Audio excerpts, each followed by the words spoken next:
wala namang kaming nakitang aswang o anumang maligno. Malamang na pangkaraniwang magnanakaw lang yang nanggugulo dito sa lugar natin. Anong ginawa ng lolo mo sa lumang dasal? Saka paano ba talaga siya namatay? Anong klaseng amoy ba to? Napakabaho. Kala mo may santambak na mga bulok na karne o bangkay. Kwentong Takip Silim. Para sa mga mahilig sa mga kwentong aswang, subaybayan ang aming bagong channel, Sitio Pangil. Pasukin ang nakakakilabot na mundo ng mga aswang. Like and subscribe. Sitio Pangil.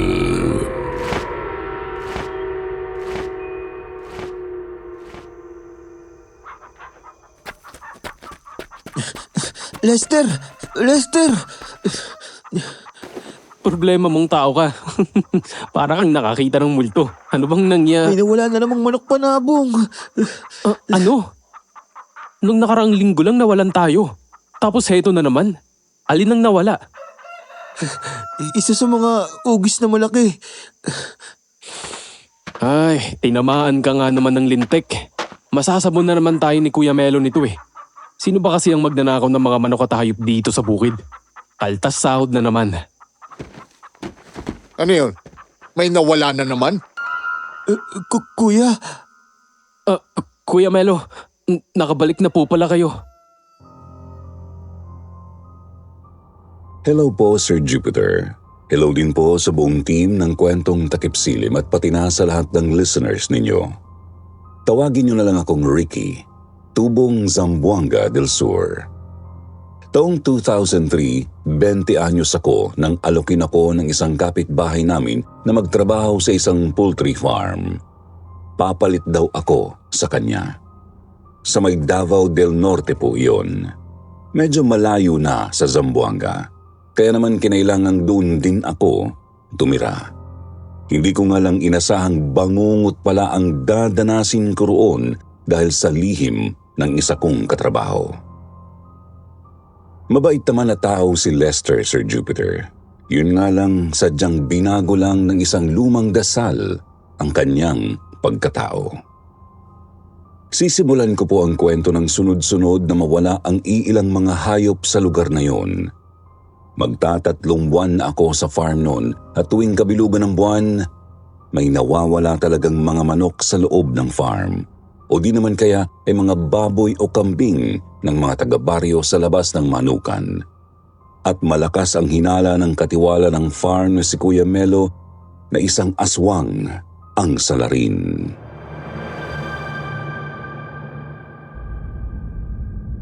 Bago natin simulan ang kwento, please like and share the video at huwag na ding kalimutang mag-subscribe.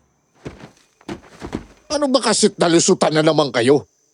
Napakamahal ng manok na yun. Kulang pang isang buwang sahod ng isang tao para doon. Ricky, nagbantay ba talaga kayo na maayos kagabi? Opo kuya. Ilang ulit pa nga po namin inikutan ng buong manukan eh. Wala naman kaming napansing kakaiba. Kuya, hindi lang naman po tayo ang nawawalan eh.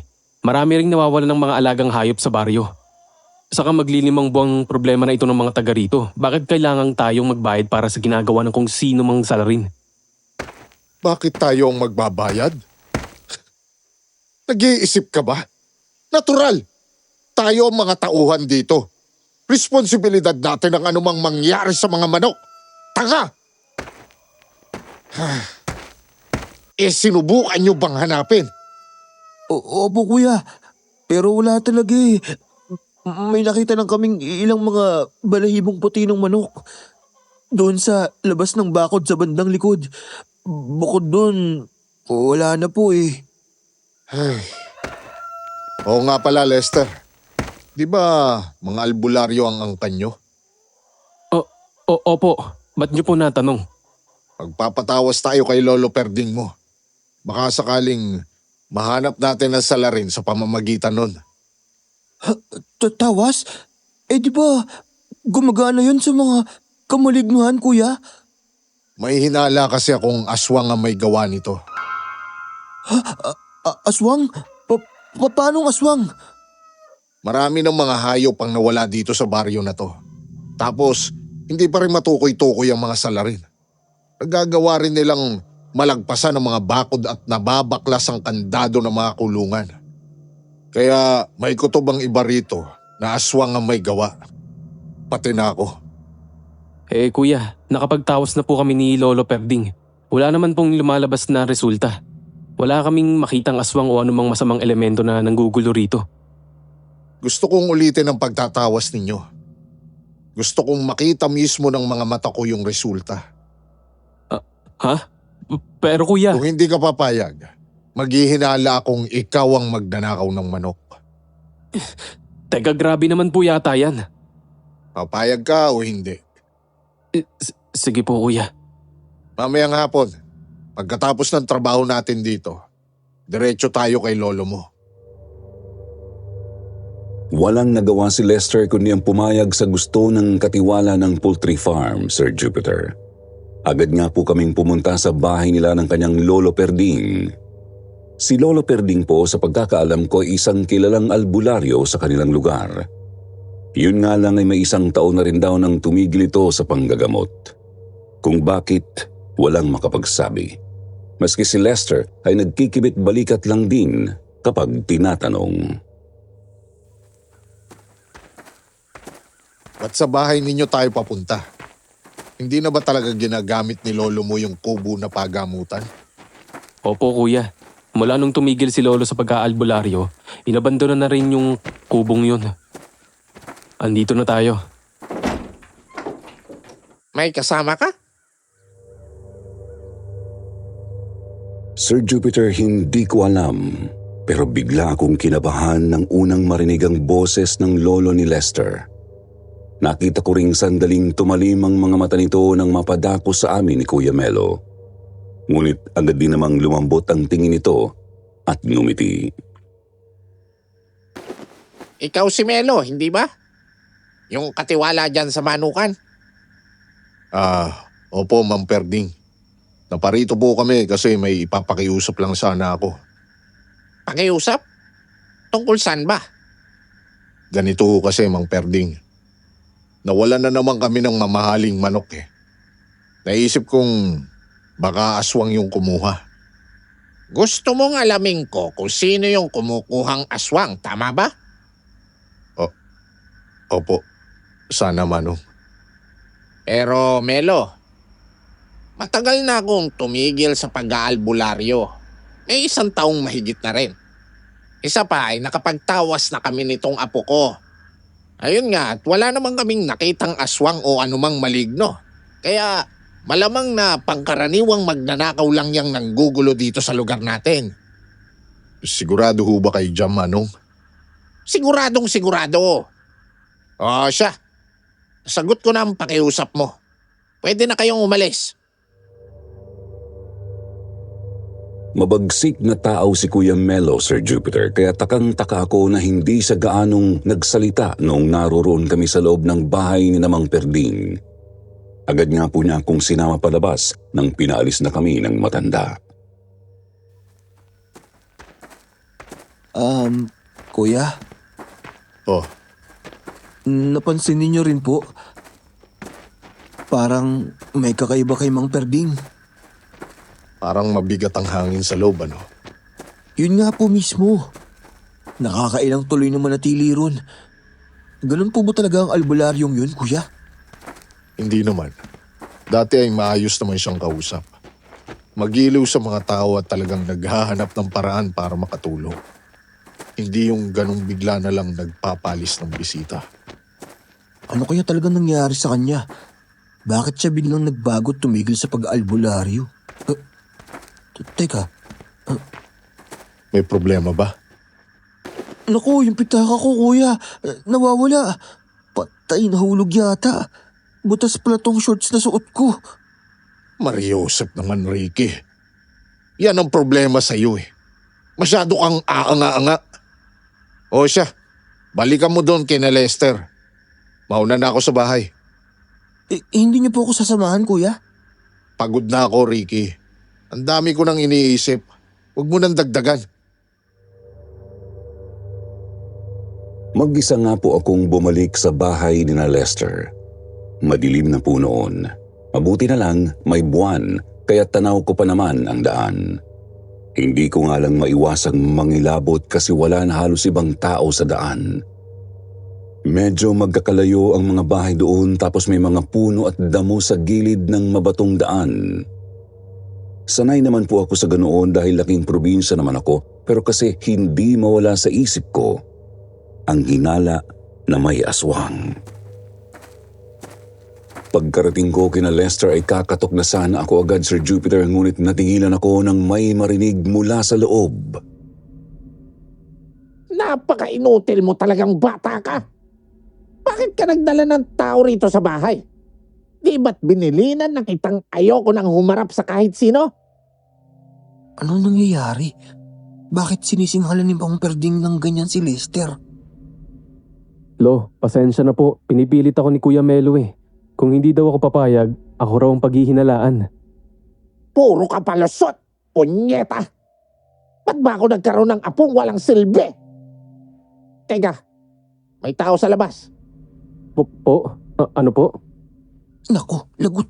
Bisto na ako. Ricky, kanina ka pa dyan? Hindi naman masyado. Pero narinig ko ang pagtatalo niyo ni Mang Perding. Bakit? Wala lang yun, ano ka ba? Simpleng alitan lang ng lolo't apo. Sigurado ka? Oo, sigurado ako. Nga pala, ba't ka na pabalik? Oo, naiwan ko kasi yung pitaka ko. Nakita niyo ba dyan sa kinaupuan ko kanina? Pitaka ba ka mo? Sabi na sa'yo yun eh. Teka, kunin ko. Pagkatapos mong kunin yan, umalis ka na kagad. Po? Bingi. Ang sabi ko, umalis ka na kagad. Mang Perding! Lo, ano ba? Wala namang ginagawang masama yung tao eh. Pasensya ka na, Ricky ah. Medyo masama lang timpla ni Lolo ngayon. Ako? Masama ang timpla? Sige na Ricky. Pasensya na ulit. Ano kayang problema? Nagmarka sa isip ko ang tagpong iyon, Sir Jupiter. Bukod sa katakatakang pagtatalo ng maglolo at asal ni Mang Perding, di ko rin malimutan ang itsura ng matanda. Namimilog ang mga mata nito. Nanlilisik habang nakatingin sa akin, kapansin-pansin ding nanginginig ang kanyang mga kamay. Tipong nagpipigil na saktan ako. Kaya naman nang pagsarhan nila ako ng pinto ay dali-dali na akong bumalik kina Kuya Melo. Doon kasi ako tumutuloy sa kanilang bahay ng kanyang pamilya. Pagdating ko ay nadatnan kong naghahapunan na sila ng kanyang asawa at 3 anak. Nanahimik na muna ako. Mas mabuti nang si Kuya Melo lang ang makarinig sa mga sasabihin ko. Mag-aalas 9 nang ayain ako ni Kuya Melo sa may bakuran. Kanina pa kakaibang pananahimik mo, Ricky. May nangyari ba pagbalik mo kay na Lester?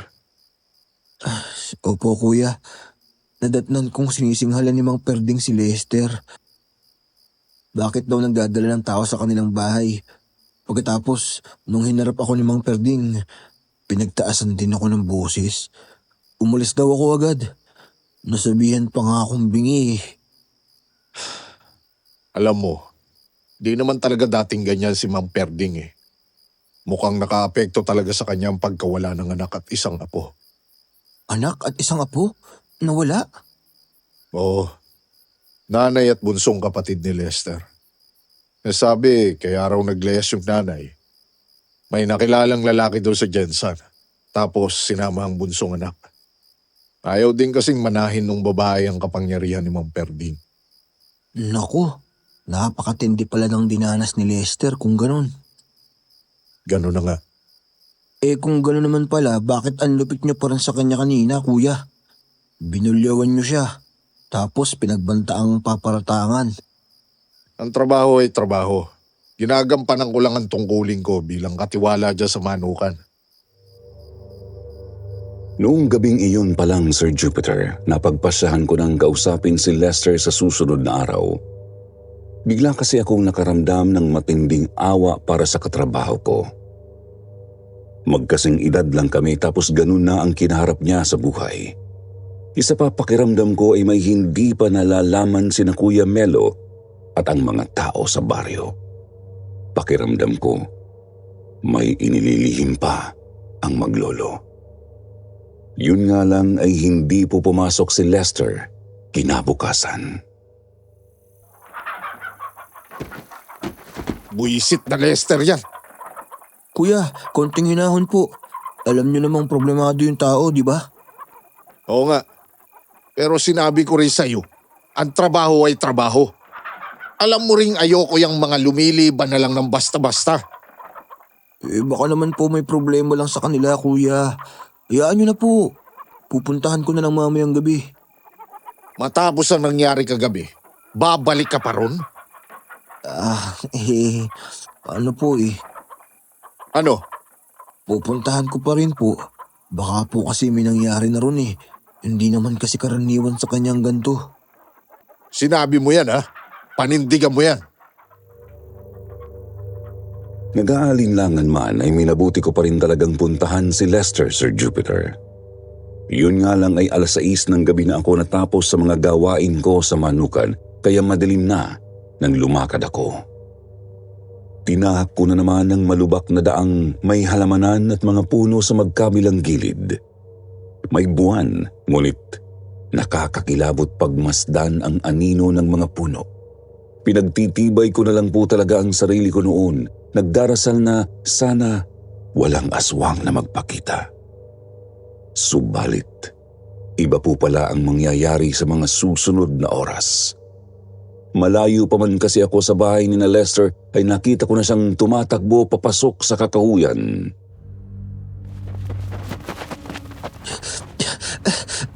Lester! Lester, hoy! Lester! Ricky? Ano ba't tumatakbo ka? Saan ka pupunta? Si Lolo! Nandyan si Lolo! Hindi ko na kaya! Ayoko na! Ayoko na! Ano nangyayari doon? Lester! Bumalik ka rito! Punyeta kang bata ka! Balik! Si Lolo Perding ba yan? Diyos ko po. Sir Jupiter, hindi ko maintindihan kung ano ang nangyayari. Basta nakita ko na lang si Mang Perding na parating, halatang hinahabol ito ang kanyang apo na si Lester. Ganoon pa rin po ang kanyang mga mata, bilog na bilog at nanlilisik. Kitang-kita ko iyon nang mapunta siya sa bahaging nasisinaga ng buwan. Subalit kapansin-pansing, mas matindi na ang kanyang panginginig, tipong hindi na niya halos kontrolado ang sariling kalamnan. Nakabako na nga po at halatang nahihirapan ng maglakad. Nanginginig din ang kanyang mga panga kaya hindi na niya napipigil ang paglalaway. Nang mapansin kong tumatakbo na si Mang Perding papunta sa akin, ay agad na rin akong napakaripas pasunod sa katrabaho ko. Lester! Lester! Ano bang nangyayari sa lolo mo? Bakit naging ganun yun? Wala na sa sarili si Lolo. Nilaman na siya nung may sa demonyong dasal na yun. Ayoko na, Ricky! Ayoko na! Hindi mo ako matatakasang bata ka! Bumalik ka rito! Balik! Nandiyan na siya! Lumayo ka na sa akin, Ricky! Hindi ka dapat madamay dito! Alis na! Umalis ka na! Aray ko! Aray! Sakit na! Hindi ako agad nakabangon nang itulak ako ni Lester, Sir Jupiter. Nang makita ko namang papalapit na si Mang Perding ay nanlamig ng tuluyan ang kalamnan ko. Ngunit agad ko ring napansing nakapako talaga ang tingin niya kay Lester, kaya naman nagsumiksik ako sa halamanan. Di bali nang makati sa balat ang pinagtataguan ko. Ilang sandali pa ay nakita kong nilagpasan lang ako ng matanda. Tuloy-tuloy siya sa paghabol sa kanyang apo. Tinanaw ko silang sumusuot sa kasukalan ng gubat hanggang sa tuluyan na silang nawala sa aking paningin. Anong gagawin ko? Lalabas na ba ako? Paano kung bumalik yun at habulin ako? Nakakainis naman oh. Gusto ko lang naman makausap si Lester eh. Tapos ganito pang nadatnan ko. Diyos ko, sana ayos lang si Lester. Teka, ano kaya yung sinasabi niyang malademonyong dasal? Napakagulo ng isip at puso ko noon. Napuno ako ng pagtataka at pagkabahala. Natatakot akong baka balikan ako ni Mang Perding sa halamanan, kaya naman lakas loob akong lumabas at agad nang kumaripas pabalik sa bahay ni na Kuya Melo. Kuya! Kuya Melo! Andito na ako, kuya! Kuya! O anong nangyari sa'yo? Di may pintay ang mukha mo at naliligo ka sa pawis. Kala ko ba kakausapin mo lang si Lester? Hindi ko sigurado kung ano nangyari, kuya. Pero mukhang tuluyan ang nawala sa katinoan si Mang Perding. Ano ka mo? Tuluyang nabaliw? Opo. Bago pa man kasi ako makarating sa kanila, nakasalubong ko si Lester. Tumatakbo. Takot na takot. Hinahabol ng sarili niyang lolo. Si Mang Perding naman, nanlilisik yung mga mata. Matindi ang panginginig ng kalamnan. Sabi ni Lester, nilamon daw ng malademonyong dasal. Ha? Malademonyong dasal? Yun ang nabanggit ni Lester. Hindi ko nga lang po alam kung ano ba talaga ang dasal na yun eh. Hindi maganda ang naiisip ko. Baka mamaya niyan, si Mang Perding pala ang aswang. Baka dasal ng mga aswang yung kung ano man yun. Aswang? Aswang si Mang Perding? Kung ganon, aswang din si Lester. Yan ang di ko masasabi, Ricky. Hindi naman kasi lahat ng pagkakataon namamana ang pagiging aswang eh. Pero sa paglalarawan mo kasi sa nakita mong itsura at kilos ni Mang Perding, yun ang agad na pumasok sa isip ko. Hindi ako nakatulog ng maayos noong gabing yon, Sir Jupiter. Binabagabag talaga ako ng nasaksihan ko. Hanggang sa naisip kong, Kuya, magpapaalam sana ako. Pupunta ako sa bahay nila Lester. Anong nakain mo't naisip mo yan? Kagabi lang eh, takot na takot kang umuwi rito. Siguro naman, ligtas kung umaga ako pupunta ron. Di ba, kuya? Kung sa bagay, basta wag mong tagalan. Marami pang gagawin sa manukan. Opo, kuya. Alis na po ako. agad akong dumiretso sa bahay ni na Lester. Nagmasid muna ako ng ilang minuto sa labas ng kanilang bakuran. Natatakot na baka salubungin ako ni Mang Perding. Pero napansin ko ring napakatahimik ng paligid. Doon na po ako naglakas loob. Tao po. Tao po. Lester? May tao po ba rito? Tao po. Ay, mukhang wala yatang tao ah. Hindi sila umuwi mula pa kagabi. Kung ganon, nasan sila? Ay, baka nasa likod bahay siguro. Matignan nga. Napakatahimik talaga rito. Ano kaya talaga nangyari? Teka, ano yun? Yun ba yung nabanggit ni Kuya Melo na dating pagamutan ni Mang Perding? Napahinto ako nang may makitang kubo sa likod ng bahay ni na Lester. Siguro ay nasa 20 metro rin ang layo noon mula sa kanilang bakuran. Kung ang mismong bahay nila ay sementado, ang kubong yun naman ay gawa sa maayos na klase ng kahoy. Walang mga siwang sa mga dingding, saradong-sarado rin ang pinto at nag-iisang bintana sa may gilid. Naisip kong lumapit, baka naroroon ang maglolo. Subalit hindi pa man ako nakakalayo sa sementadong bahay, bigla na lang akong nakaramdam ng kakaiba.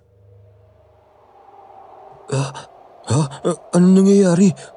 Bakit biglang lumamig ang hangin? Napakabigat ng pakiramdam ko. Nananayo balahibo ko ah. Parang may nagmamasid sa akin. Hindi. Hindi ako tutuloy. Uuwi na nga ako. Hindi ko maintindihan kung bakit bigla akong nakaramdam ng kakaiba sa bahaging iyon, Sir Jupiter. Kinilabutan ako ng husto. Kaiba pa sa kilabot na nararamdaman ko kapag gabi. Ramdam na ramdam ko po kasi talagang manganganib ako kung lalapit ako sa kubong yun. Kung bakit ay hindi ko pa po alam. Gumulong ang mga araw. Nanatiling walang tao ang bahay ni Lester. Kasabay noon ay lalo namang lumala ang problema sa baryo. Ano? 4 na manok ang nawala sa isang gabi. Ano bang ginagawa ng mga nagbabantay? Hindi po nila masabi kuya kung paano nakalusot eh. Ang sabihin mo, masyado silang nakampante. Palibasa, dati ay kada kabilugan ng buwan lang may nangangaswang dito sa baryo. Kaya kapag hindi bilog ang buwan, lumuluwag ang pagbabantay nila. Ano na ngayon na sasabihin natin kay bossing yan? Kuya, mas mabuti po siguro kung sabihan na lang natin sa amo natin na may nangunguha ng mga hayop dito sa baryo. Maski po kasi yung ibang mga tao sa baryo, nababahala na rin eh. Ang dami ng mga nawawalang baboy, kambing, baka o kaya kalabaw. Ewan ko lang kung maniwala si boss sa mga aswang-aswang. Kung yung tatay niyang si Sir Enerio, baka pwede pa. Ilang linggo rin pong halos gabi-gabing may nawawalang hayop sa baryo, Sir Jupiter. Naglalagay na nga po kami ng mga pangontra sa aswang sa mga bakod at kulungan pero hindi umuubra. Hanggang sa lumipas ang mahigit 1 buwan, nagulat na lang kami nang malamang nakabalik na si Lester at nakaburol na ang kanyang lolo. Kumusta, Lester? Nakikiramay kami. Tol, nakikiramay kami. Pero, pasensya na kung magtatanong ako. Ano bang nangyayari sa lolo mo? Bakit ganyan? Iba yata yung kulay ng balat niya. Gulong dito sa nila at matira sa hindi ko maintindihan siya. Sarang hindi ko maintindihan. Lester, Ha? Ay, Kuya Melo, Riggy, kayo pala. Kanina pa kayo dyan? Lester, kung kailangan mo na makakausap, magsabi ka lang ha. Nako, huwag niyo akong alalahanin. Ayos lang ako. Di lang talaga inaasahan ng nangyari kay Lolo pero kaya ko naman ng sarili ko. sigurado ka ha? Basta kung gusto mo pang bumalik sa manukan, puntahan mo lang ako. Sige po, Kuya.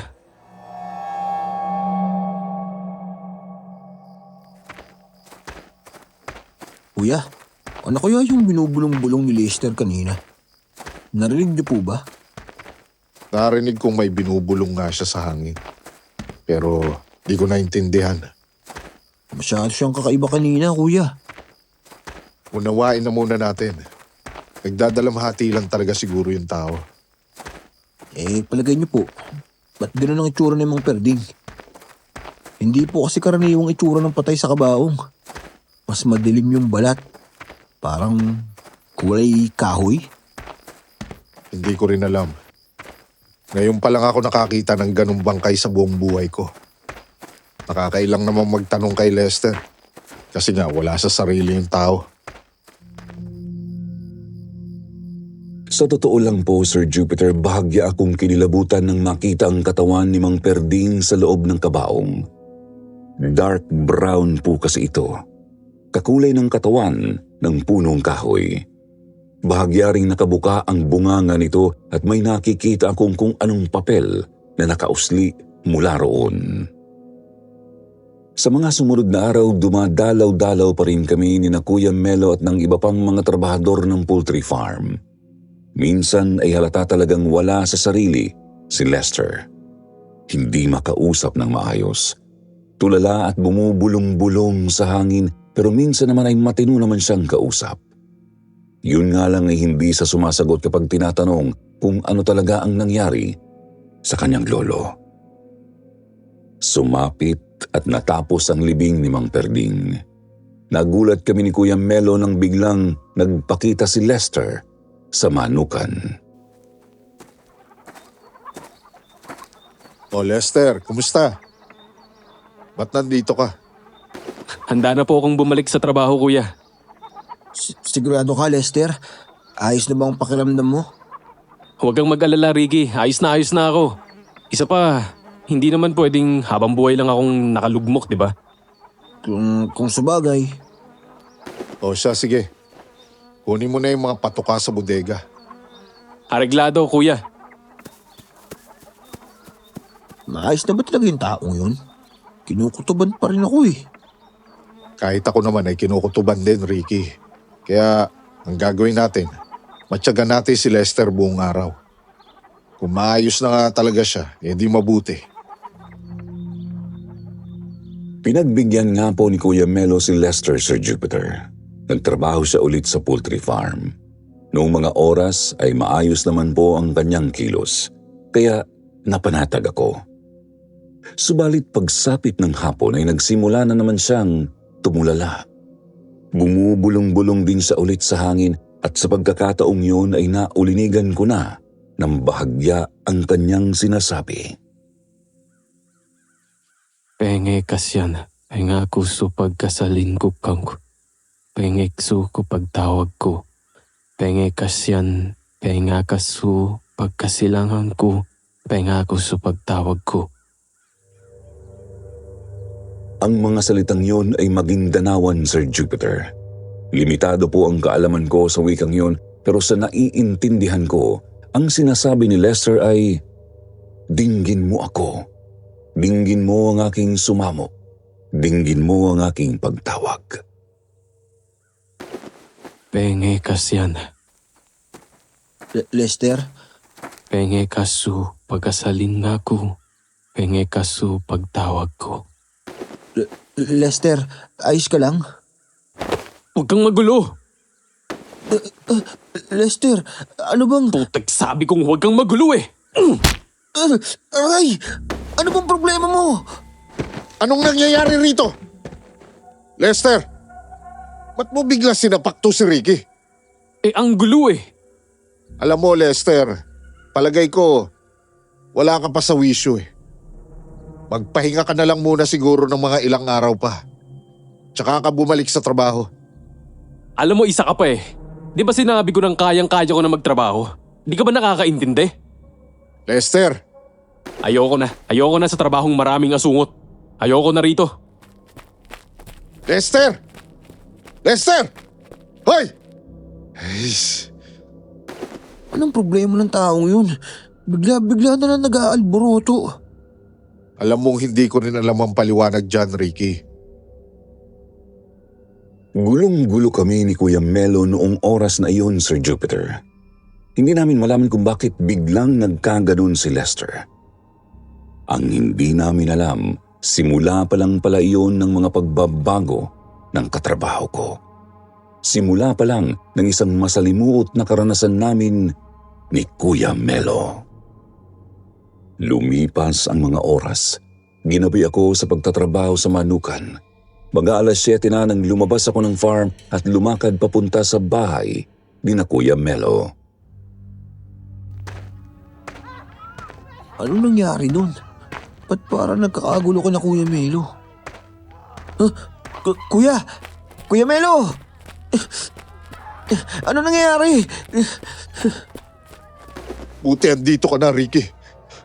Tulungan mo kami. Ang anak ko. Ang bunso kong anak. Si Ella. Kinuha ng aswang. Ha? Ano ka mo?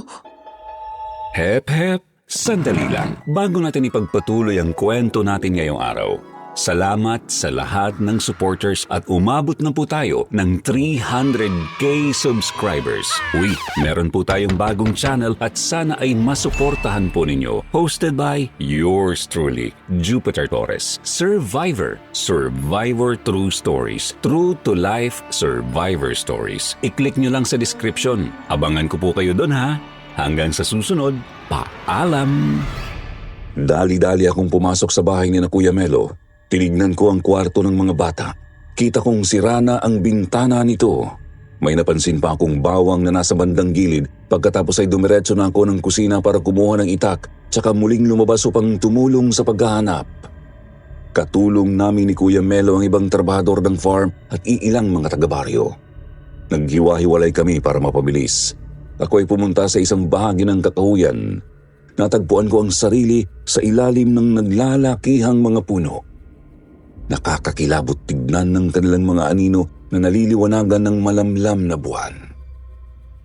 Sandali akong nag-alinlangan, pero pilit ko na lang tinatagan ang loob para sa kawawang bata. Nakakainis. Kinikilabutan na naman ako. Andito na naman yung kakaibang pakiramdam na to. Mabigat at malamig ang hangin. Tapos parang may nagmamasid sa akin. Diyos ko po, protektahan niyo ko. Pinipilit kong humakbang kahit nangangatog na talaga ang mga tuhod ko. Maya't maya rin akong lumilingon. Sinusubukan kong aninagin ang madidilim na bahagi ng gubat. Hanggang sa napahinto na lang ako nang may marinig akong sigaw ng isang batang babae. Pakiramdam ko noon ay lumundag ang puso ko at sumabit sa lalamunan ko, pero mas binili ko pa rin subukang makalapit. Hindi ako pwedeng magkamali. Dito lang nanggaling yung sigaw. Nasaan na kaya yun? Ba't kaya biglaan na lang din tumigil? Ako naman, Ella, nasan ka na? Ayun! Hoy! Bitawan mo yung bata! Demonyo ka! Nadatnan kong sinasakal ng isang karimari-marim na halimaw ang isang bata, Sir Jupiter. Medyo madilim kaya hindi ko sila makita ng maayos, pero naaaninag ko ang kanilang mga anino. Kita ko rin ang isang pares ng napakapulang mga mata sa dilim. Akma na sana akong susugod upang mailigtas ang bata, ngunit namalayan ko na lang napapalundag na sa akin ang demonyo. Panusog na siya sa akin! Diyos ko, tulungan niyo ako! Bahala na! Etong sa'yo! Inundayan ko agad ng taga ang aswang nang lumapag siya sa harap ko, subalit mabilis siyang nakaiwas payuko. Walang ano-ano ay agad niya akong kinalmot sa bandang dibdib. Gumanti ako ng isa pang taga pero hindi ko na naman siya tinamaan. Sa halip ay nakalmot pa niya ako sa may kanang hita at tagiliran. Pagkatapos, namalayan ko na lang na tumilapon na ako matapos niyang suntukin sa mukha. Nauntog ang batok ko sa ugat ng isang punong molave at agad na namanhid ang katawan ko. Hindi! Ella! Ella! Pagbabayaran mo tong hayop na aswang ka. Magbabayad ka. Unti-unting dumilim ang paningin ko, Sir Jupiter. Nakita kong lumalakad ang aswang pabalik sa kung saan ko siya unang nakita. Sumuot siya sa dilim. Pagkatapos ay may narinig akong mga kaluskos sa damo na tumatakbo palayo. Kuya Melo, patawarin mo ko. Hindi. Ella, nakakainis. Kailangan kong malaman ni Kuya to. Kailangan. Binaliwala ko ang sakit ng katawan, pamamanhid at tuloy-tuloy na pagtagas ng dugo sa mga sugat. Pinilit kong gumapang sa damuhan ni hindi ko na pinansin ang putik at makakating mga talahib. Nang makabuelo ay tumayo ako kahit halos matumba-tumba na ako sa pagkahilo. Mga kalahating oras pa ay narating ko na ang mabatong daan. Pinilit kong lakarin yon hanggang sa may makakita na nga sa aking taga-baryo. Dali-dali naman niya akong tinulungang makarating sa bahay ni Kuya Melo. Sus Maria Josep, Ricky, anong nangyari sa'yo? Nakasagupa ko po yung aswang, Kuya. Si Ella. Si Ella. Tinangay niya. Doon sa may mga malave. Ricky! Ricky! Gumising ka! Ricky! Ricky! Hindi ko na po alam kung ano ang mga sumunod na nangyari noong gabing yun, Sir Jupiter. Basta nang magkamalay ako ay tanghali na ng sunod na umaga at may benda na ang mga sugat ko. Kuya Melo, O Ricky, buti at gising ka na. Nagamot na namin yung mga sugat mo. Kumusta ng pakiramdam mo? ayos lang po ako kuya. Kamusta na po ba yung paghahanap? Wala pa rin eh. Di pa rin namin nahahanap si Ella. Ang natagpuan lang namin doon sa may mga puno ng mulabi ay mga bakas ng dugo. Siguro ay dugo mo yun. Sana lang talaga hindi yung dugo ni Ella. Nakakatakot yung aswang kuya. Halatang may balak talaga siyang hindi maganda kay Ella eh. Kaya nga, kailangan na talaga natin siyang mahanap agad. Ayokong isipin ang maaaring mangyari sa anak ko. Tinawagan ko na rin ang amo natin na hindi muna ako makakapagtrabaho. Mabuti naman po at pumayag si boss. Oo, pumayag. Pero pupunta raw dito mamaya ang tatay niya, si Sir Enerio. Sir Enerio? Oo nga pala, di mo pa siya nakikilala. Sa kanya talaga ang lupaing kinatatayuan ng farm. Dito talaga siya lumaki sa baryong to. Tapos pinamana na lang niya yung manukan sa amo natin. O siya, alis na muna ako. Babalik na ako sa paghahanap kay Ella. Tsaka may pupuntahan din akong baka makatulong. Iniwan nga po ako ni Kuya Melo, Sir Jupiter. Masakit pa rin ang mga sugat na natamo ko sa engkwentro sa aswang ng nagdaang gabi. Pero nakakagalaw at nakakatayo naman na ako. Kailangan ko lang magpahinga ng konti. Mabuti na lang at inaasikaso naman ako ng asawa ni Kuya Melo. Bandang 4:00 naman ng hapon nang dumating ang sinasabi ni Kuya Melo na tatay ng amo namin. Ikaw ba ang sinasabing si Ricky? Ako nga ho sir. Ikinagagalak ko kayong makilala. Kinagagalak rin kitang makilala, Ricky. Yun nga lang hindi na ako magpapaligoy-ligoy. Pasensya na ha. Pero ano ba itong nakarating sa aking balita na may aswang daw rito sa baryo ngayon? Totoo yun sir. Ilang buwan na pong may mga nawawalang hayop. Mga manok na farm at iba pang mga alaga ng mga taga-baryo. Ang matindi pa po niyan, kinuha yung anak ni Kuya Melo kagabi. Ayun nga po, at nakainkwentro ko po sa may kakahuyan. Ang di ko lang maintindihan bakit nagkaroon ng aswang dito ngayon? Saan na ba si Perding?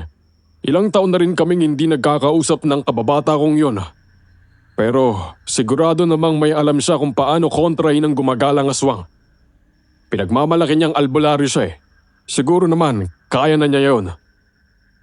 Pasensya na ho sir, pero kamamatay lang po ni Mang Perding. Ano ka mo? Si Perding? Patay na? Paano? Hindi rin po namin alam kung paano namatay sir eh. Basta nawala silang maglolo ng halos 1 buwan din. Nung bumalik, ayun, binurol na si Mang Perding. Tinatanong namin si Lester kaso hindi naman sumasagot. Kakaiba nga pong kilos ng tao eh. Si Lester? Kakaiba? Paanong kakaiba? Halos katulad po sa ugali ng lolo niya bago lumatay. Madalas tulala at bumubulong-bulong ng kung ano. Tapos ang bilis mag-init ng ulo. Nako, nasaan pala ang nanay ni Lester? Yung anak ni Perding? Sir, mag-iisang taon na pong wala ang nanay ni Lester. Naglayas daw kasama yung bunsong anak. Hindi maganda to. Halika't samahan mo ko. Puntahan natin si Lester agad. Po, ano pong kailangan niyo sa kanya? Huwag ka nang magtanong. Basta samahan mo na lang ako. Kaya mo naman nang tumayo at maglakad, di ba? Sumunod nga po ako kay Sir Enerio. Sumakay kami sa kanyang owner-type jeep tsaka pumunta sa poultry farm. Doon niya iyon pinarada. Maglalakad na lamang kami papunta kina Lester dahil hindi na makakatakbo ang sasakyan sa lubak ng daanan doon. Hindi pa man po kami nakakalapit ng tuluyan ay agad na naming napansing may mga taong nakapila sa labas ng bahay. Lumakad pa kami at nang makalapit ay tinanong namin ang mga naroroon kung anong meron. Doon namin nalamang nang gagamot na pala si Lester. Kailan pa nagsimulang manggamot si Lester? Tapos na pala ang pagsasanay niya bilang albularyo. Palagay ko ngayong araw lang po siya nagsimula, sir eh. Kahapon nga pumasok pa siya sa manukan. Hindi ko nga lang po alam yung tungkol sa pagsasanay na sinasabi niyo. Kailangan ko na talaga siyang makausap. Tara sa loob. Pinilit nga po namin ni Sir Inerio na makapasok sa bahay ni Lester. Dahilan namin sa mga tao kakausapin lang namin si Lester sandali. Hindi kami magpapagamot. Kaya hindi nila kailangang mag-alala na masingitan. Nang makapasok na kami sa pinto ay laking gulat namin ang madatnan doon si Kuya Melo. Kuya Melo, ba't andito kayo? Kasi di ba dapat hinahanap mo si Ayla ngayon? Yun nga rin ang dahilan kung ba't ako naparito. Nagpapatawas ako. Baka sakaling maituro ni Lester ang kinaroroonan ng anak ko. Ang tanong, kung may pakinabang nga ba yung pagtatawas ni Lester o nagsasayang ka lang ng oras? Teka sandali, Sir Enerio. Isa akong lehitimong albularyo. Minana kong kakayahan ni Lolo Perding. Hindi naman yatang tama na maliitin niyo ako ng ganyan. Tapatin mo nga ako, Lester. Anong ginawa ng lolo mo sa lumang dasal? Saka paano ba talaga siya namatay? Lumang dasal? Eh ano namang pakialam niyo ron? Mamaliitin niyo ako tapos magtatanong kayo tungkol kay lolo? Iho, sagutin mo na lang ang tanong ko. Anong ginawa ni Perding sa lumang dasal bago siya namatay? Wala na kayong pakialam dun.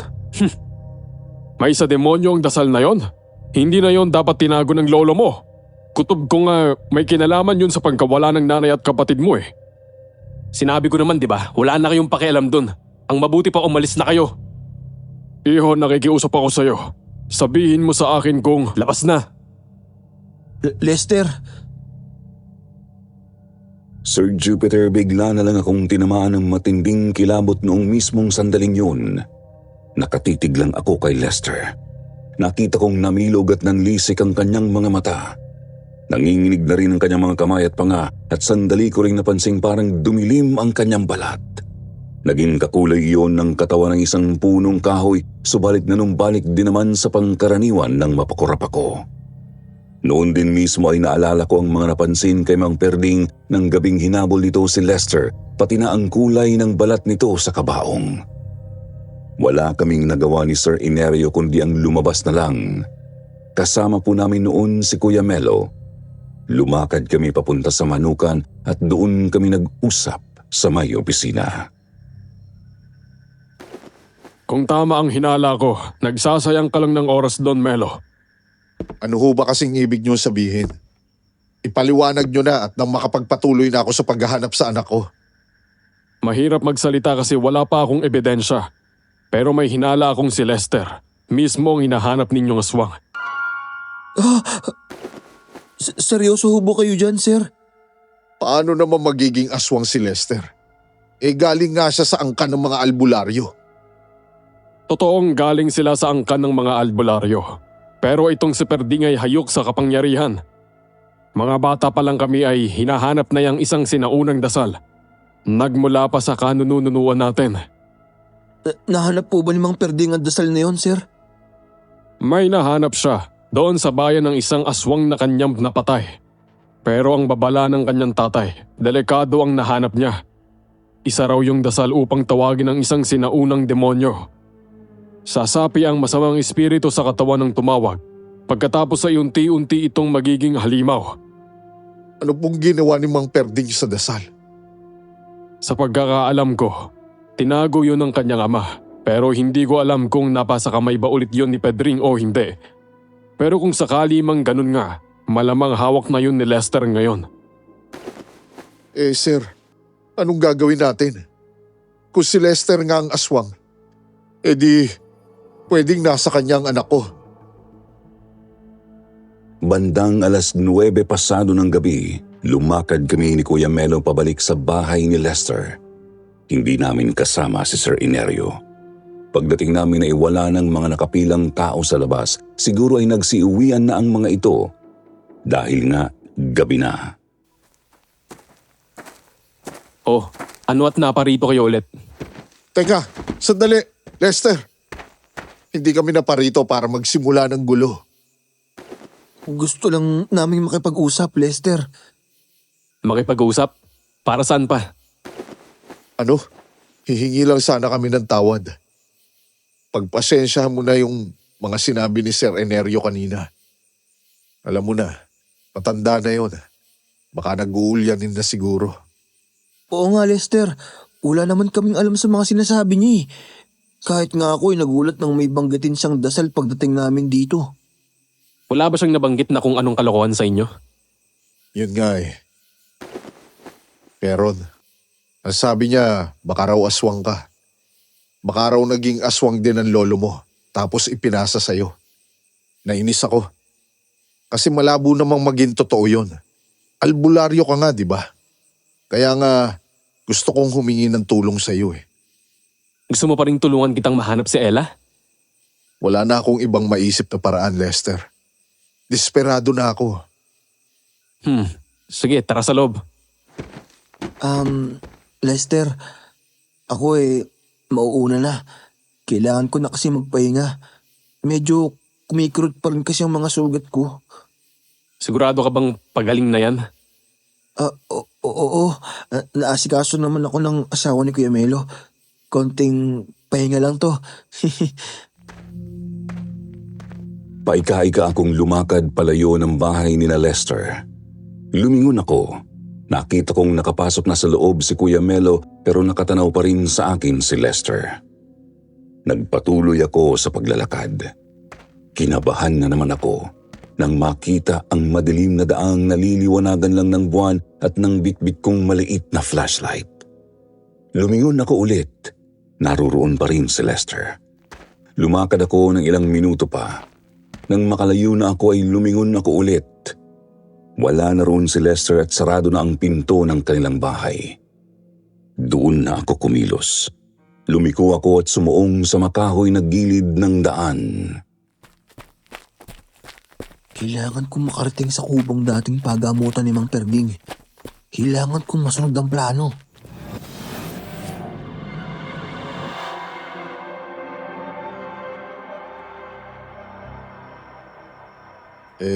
Sir, anong gagawin natin? Kung si Lester nga ang aswang, di pwedeng nasa kanya ang anak ko. Hindi tayo pwedeng magpadalos-dalos, Melo. Isang pagkakamali lang siguradong madadagdagan ang biktima ng aswang. Baka rin hindi na talaga natin matagpuan ang anak mo. Kailangan nating magplano. Anong plano naman po, sir? Una, kailangan nating kumpirmahin si Lester nga ang aswang. Ganito, sigurado akong may kinalaman ang inabando ng pagamutan ni Perding dito. Kaya kailangan nating mapuntahan at matignan yon. Malabo yan, sir. Kung may nakatago nga ron, ay siguradong gwardyado ni Lester yon. Kailangan natin siyang lansihin. Ikaw, Melo, bumalik ka roon para magpatawas. Siguradong maghihinala siya sa'yo. Kaya sabihin mong sinabi ko sa'yo na aswang silang maglolo. At ikaw naman, Ricky, ikaw lang ang pupunta sa pagamutan habang nagtatawa si Lester. Ako? Sir, baka... Nakaharap mo na ang aswang at nakaligtas ka. Wala ka nang dapat ikatakot. Kaya nga po ako natatakot kasi nakaharap ko na yung demonyong yun. Wala naman akong panama dun, sir. Heto. Ano po yan, sir? Rosario? Rosaryong benditado ng Santo Papa. Hindi ko sigurado kung makakatulong yan para protektahan ka. Pero kailangan nating magbakasakali. Dalhin mo na rin itong maliit na kutsilyong pangdepensa.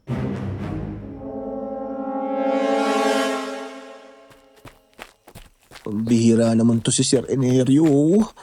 Puro hindi siguradong binigay sa aking mga pamprotekta. Sana lang may talab tong Rosario. O kaya kahit itong binulis akong asin man lang.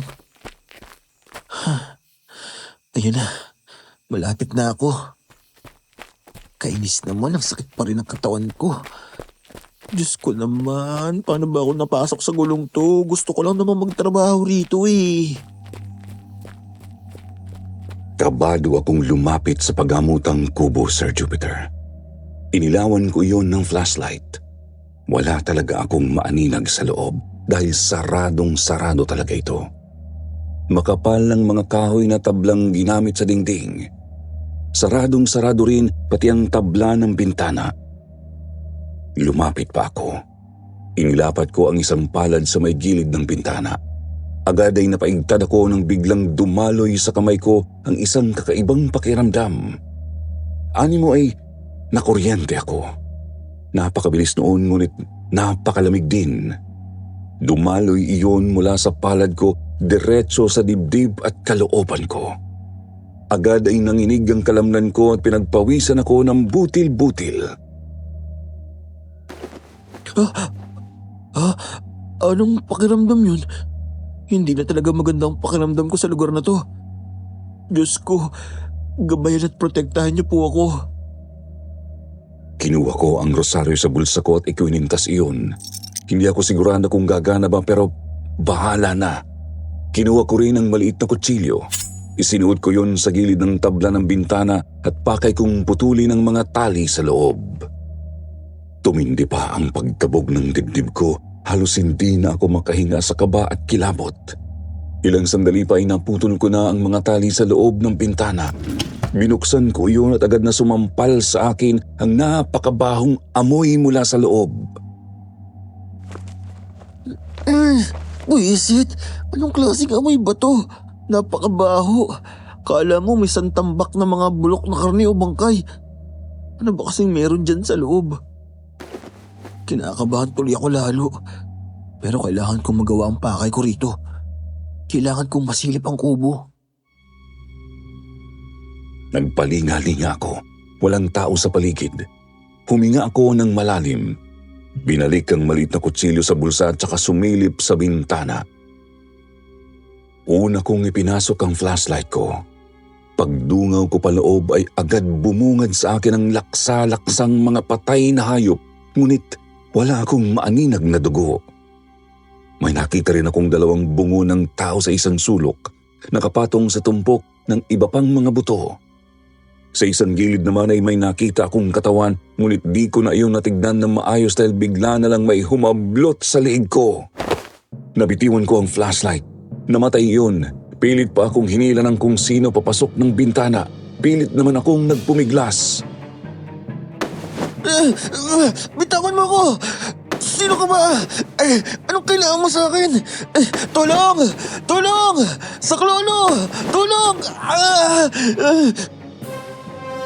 Ramdam na ramdam ko ang napakalamig ng mga kamay sa leeg at balikat ko, Sir Jupiter. Ilang hila pa niya ay nagawa na nga niya akong maipasok sa bintana.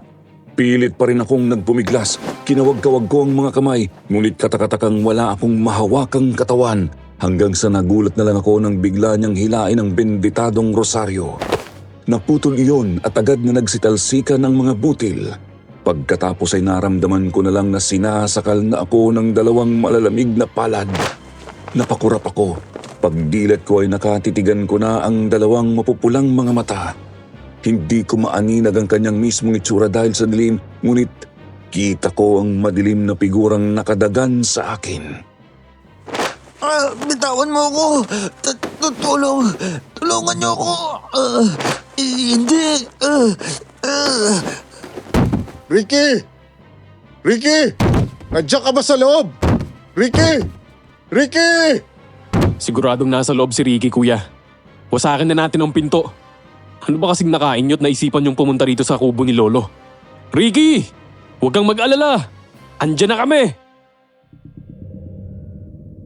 Dinig kong kinalampag ni na Kuya Melo at Lester ang pinto ng kubo. Padiin naman ng padiin pagkakasakal sa akin ng di ko malamang tao o halimaw. Ilang sandali pa tuluyan hanggang bumigay ang pinto. Bumungad sa akin ang liwanag ng flashlight na bitbit ni Lester. Gulat na gulat ako, Sir Jupiter, dahil wala talaga akong kasama doon sa loob. Nakahiga lang ako sa tambak ng mga bangkay ng hayop, mga baka, kambing, baboy at manok. Ano ba't kasit pumunta ka rito? Halika na! Ilalabas kita rito. Ano bang lugar kasi to, Lester? Huwag ka nang magtanong, delikado tayo rito. Kailangan na nating makalayo. Kailangan ninyong makatakas ni Kuya Melo. Inalalayan ako palabas ni Lester. Sinalubong kami roon ni Kuya Melo. Agad namang sinarado ng dating katrabaho ko ang pinto. Lester, magsalita ka nga. Ano ba kasing meron dyan sa loob ng kubong yan? Saka na tayo mag-usap. Pangako magsasalita na ako. Magsasalita na ako. Sa ngayon tumakbo na kayo. Bilisan nyo na. Paano ka? Ako ang kailangan yung layuan. Kaya takas na. Bilisan nyo na.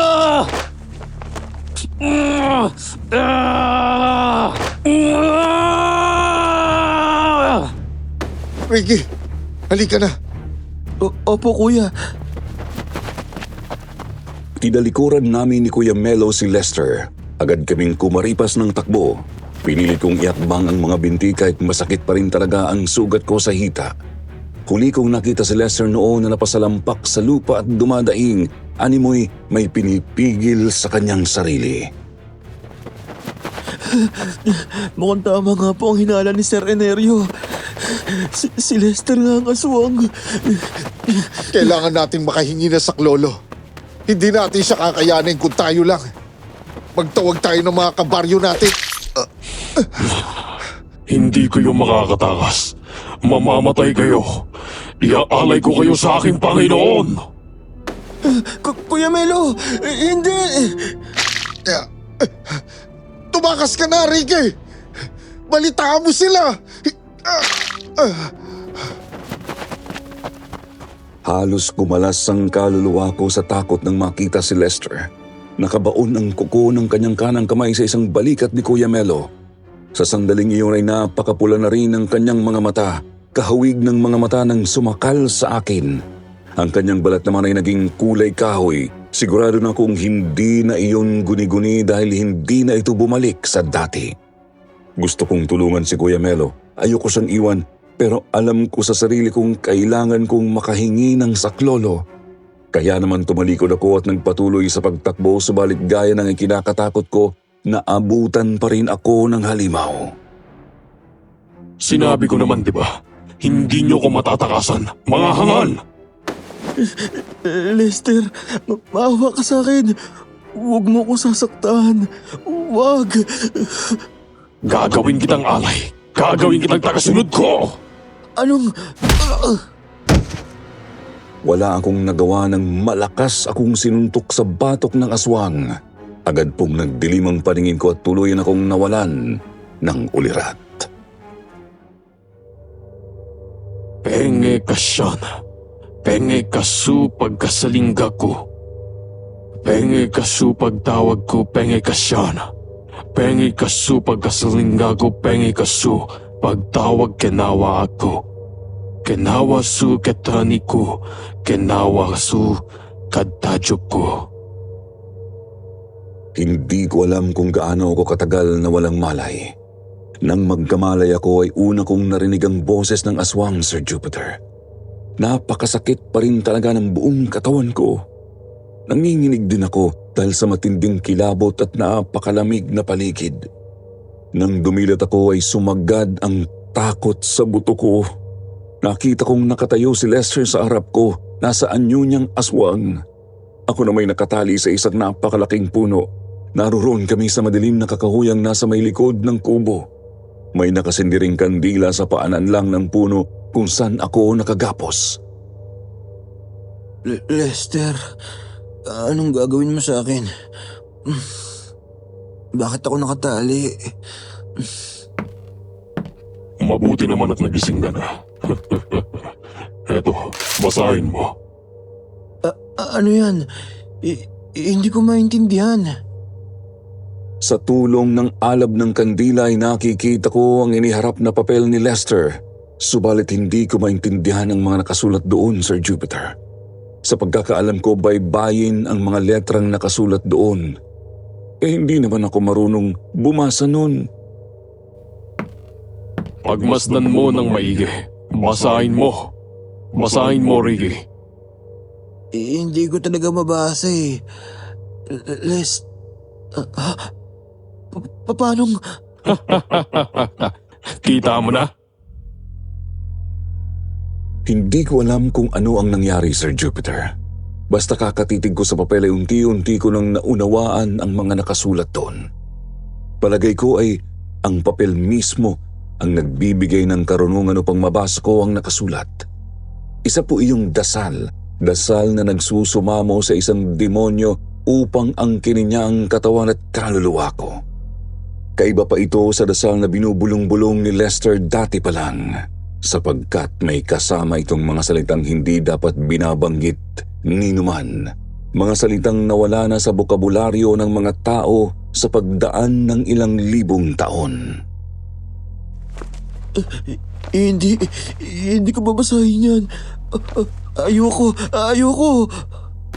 Basahin mo na, Ricky. Basahin mo na. Simulan mo sa mga salitang nakasulat sa pangkaraniwang letra. Hindi.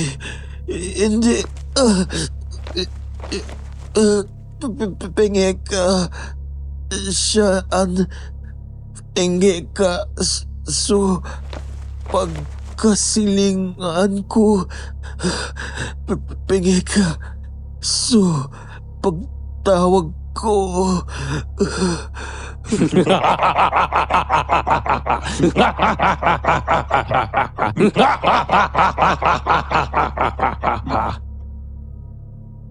Kinilabutan akong lalo ng kusang bigkasin ng bunganga ko ang simula ng dasal, Sir Jupiter. Yun ang bahaging ibinubulong-bulong ni Lester. Bahaging nakasulat pa sa karaniwang mga letra natin ngayon. Pinilit kong pigilin ang sarili ko pero di ko talaga maawat ang bungangaan na magsalita. Hanggang sa namalayan ko na lang na binibigkas ko na ang mismong laman ng lumang dasal.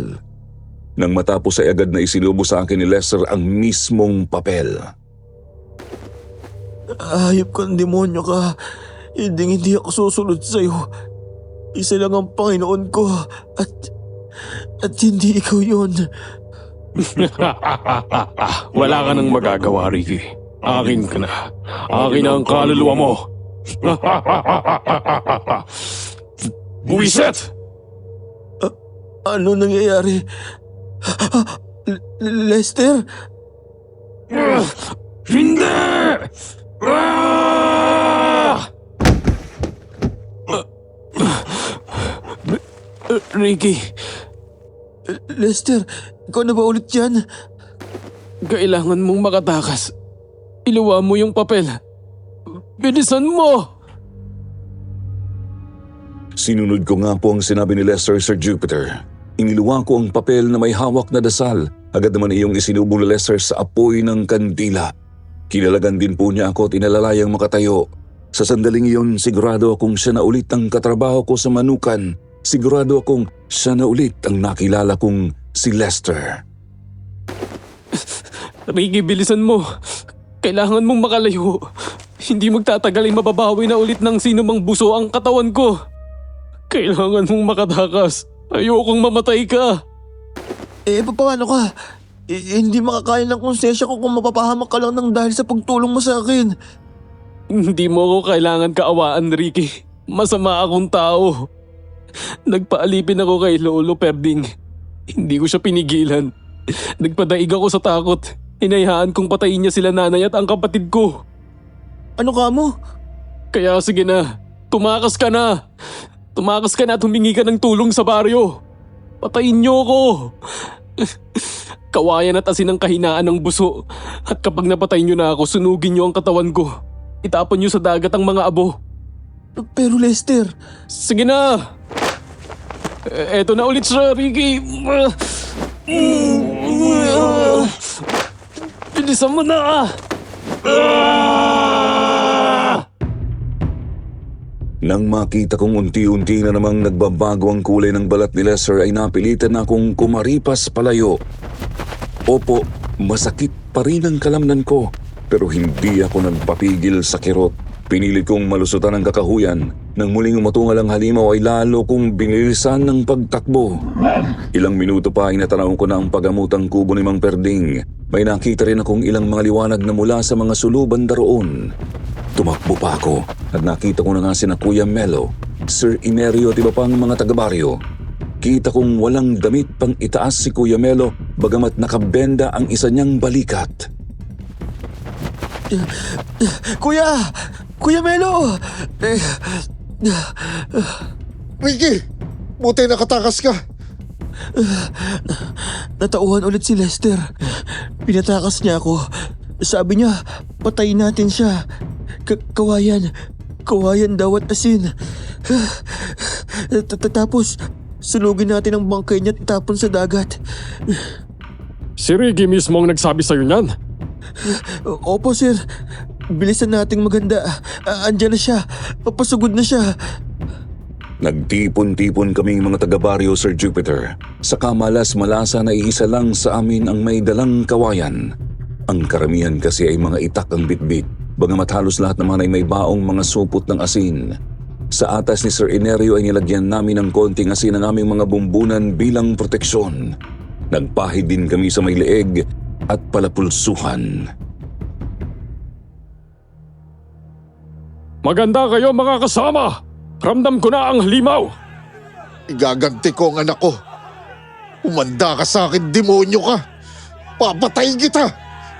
Papatayin kita! Diyos ko, sana matapos na to. Sana matapos ng bangungot na to.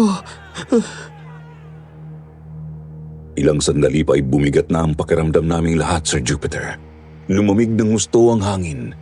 Tumingin ako kung saan ako tumakbo kanina lang.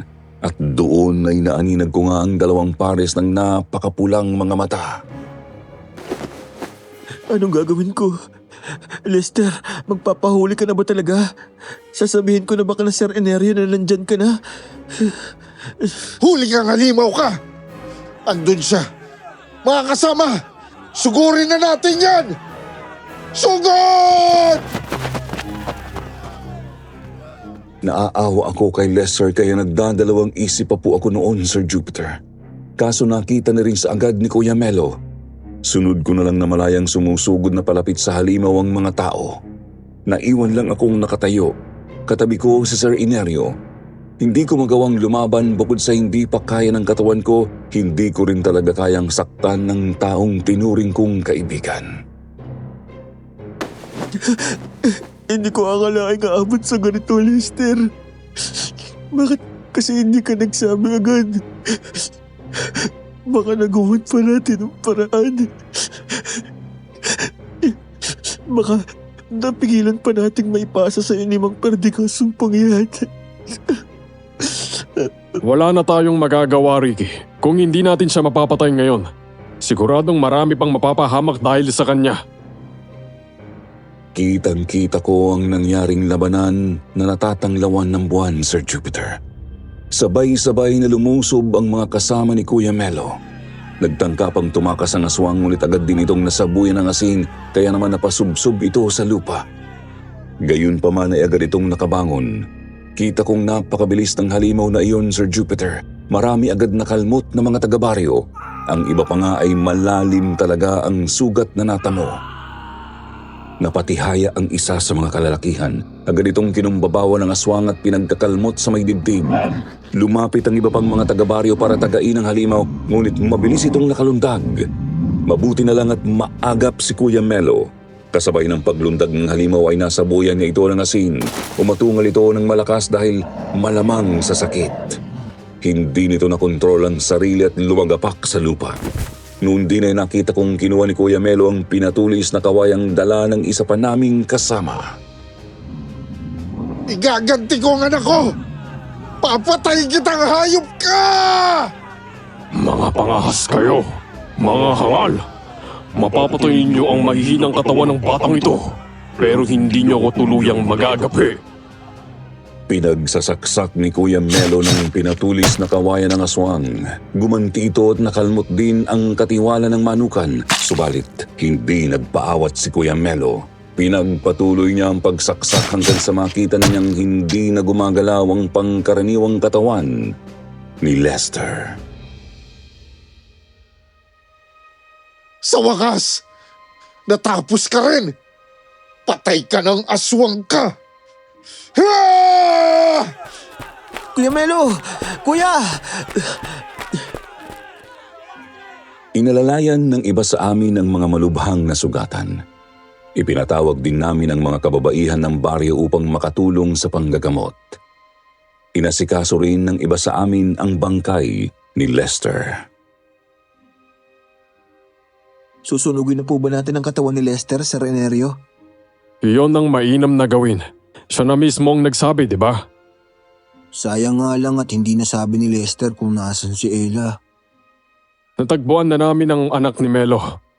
Po? Saan niyo po nahanap si Ella? Sa loob ng kubo ni Perding kasama ang kalansay ng hinihinala naming nanay at kapatid ni Lester. Kung ganun, yun pala ang sinasabi sa akin ni Lester kanina. Ginawang imbakan ng alay ni Pedring ang kubong yon. Hayop talaga. Dinamay pa ang anak at mga apo sa pagiging ganit sa kapangyarihan. Kasama ako sa mga nagsunog sa bangkay ni Lester, Sir Jupiter. Pagkatapos sunugin, inilagay namin iyon sa isang banga at sinemento ang takip. Doon na iyon biniyahe ni na Kuya Melo at Sir Enerio papuntang dagat. Ang sabi, sumakay pa raw sila ng bangka upang ihulog iyon sa laot. Matapos ang lahat ay naging mapayapa rin naman ang baryo na iyon. Yun nga lang dahil sa kilabot na dinanas ko roon ay hindi na po ako nagtagal sa poultry farm. Makalipas lang ang ilang buwan ay nag-resign na rin po ako at umuwi sa amin.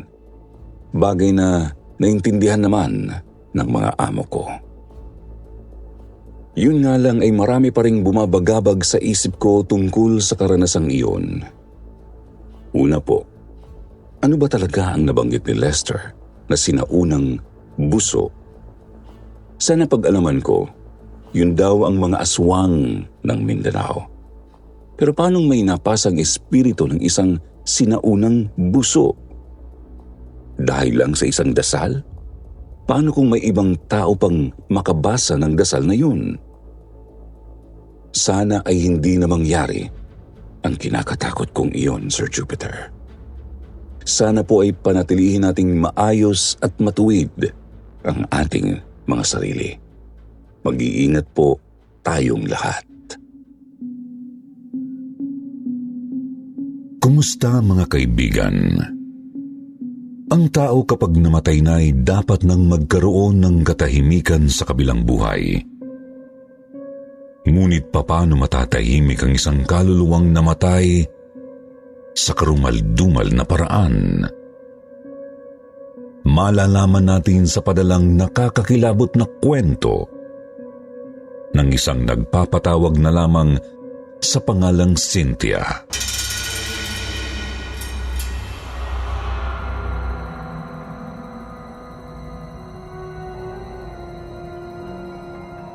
Dear Sir Jupiter, bigla at mahiwaga ang pagkawala ng nag-iisa kong kapatid na si Ate Perla noong mga dalaga pa kami. Isang araw, hindi na siya umuwi. Hindi na siya makontak at hindi malaman kung saan siya nagpunta o kung ano ang nangyari sa kanya. Mahigit isang buwan na siyang nawawala nang isang gabi nagising ako nang may tumawag sa akin.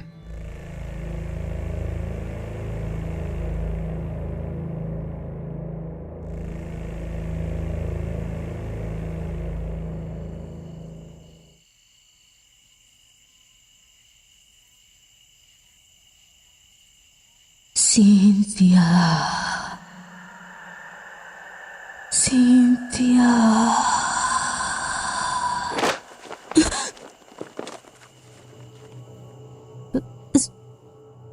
Sinong tumatawag sa akin?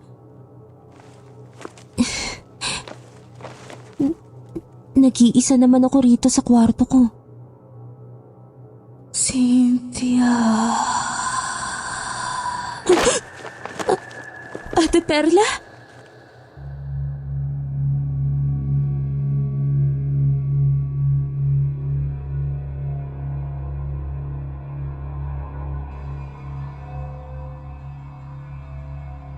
Muntik na akong mapasigaw sa takot, Sir Jupiter, dahil pagbangon ko'y nakita ko ang kapatid kong nakatayo sa tabi ng aking kama na nakalutang sa sahig ang mga paa.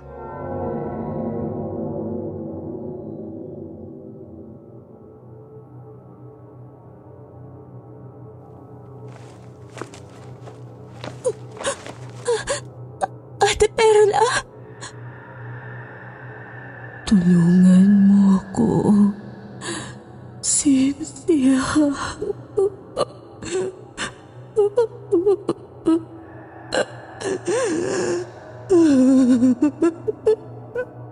Bakit ka umiiyak? Anong nangyari sa'yo? Anong maitutulong ko sa'yo? Tulungan mo ako.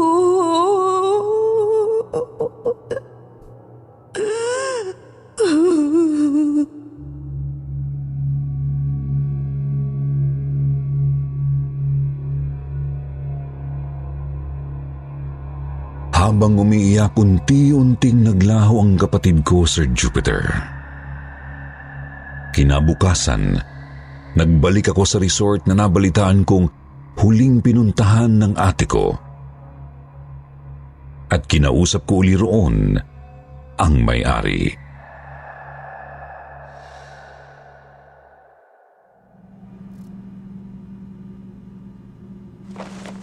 Ano, Cynthia? Multo? Oho, Sir Jose. Kaluluwa. Multo ho ng kapatid kong nagpakita sa akin kagabi kaya ako naparito sa office nyo. Nanggaling ka na rito. Nagkakilala at nagkausap na tayo. Sinabi ko na sa'yong wala akong alam sa pagkawala ng kapatid mo. Naipakita ko na ho sa inyo ang kanyang litrato. Natatandaan ko nga siya. Mahirap ko makalimutan ang ate mo dahil maganda siya. Gaya mo.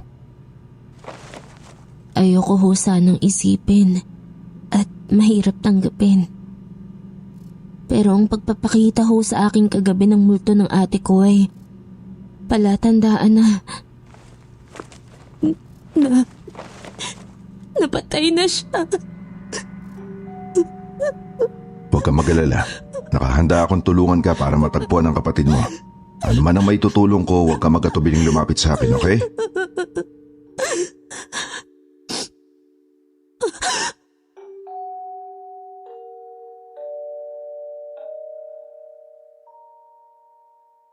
Muntik na akong mapasigaw sa malaking gulat, Sir Jupiter, nang malingunan ko ang isang malaking lalaking kuba na may dalang tray ng merienda para sa amin ng kanyang amo. Nakakatakot ang dispormadong mukha ng tauhang yun sa resort. Nakaluwa ang isa niyang malaking mata at tabingi ang kanyang ilong at bibig na parang taga-ibang planeta.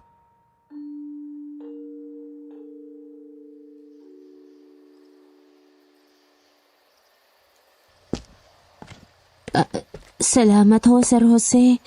Inihatid niyo pa ako hanggang dito sa gate. O sige, maiwan na kita at may aasikasuhin pa ako sa aking opisina. Mag-iingat ka sa iyong pag-uwi, Cynthia.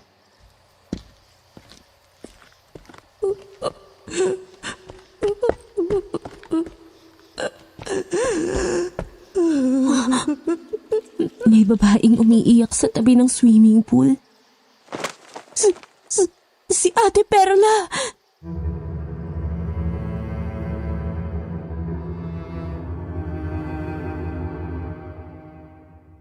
Mabilis kong nilapitan ang kapatid kong nakita kong umiiyak sa resort, Sir Jupiter. Pero bago pa ako makalapit sa kanya, naglaho na siya. Naisip kong maaring palatandaan yun na sa lugar na yun nawala ang ate ko. Kaya isang araw, nagbalik ako sa resort.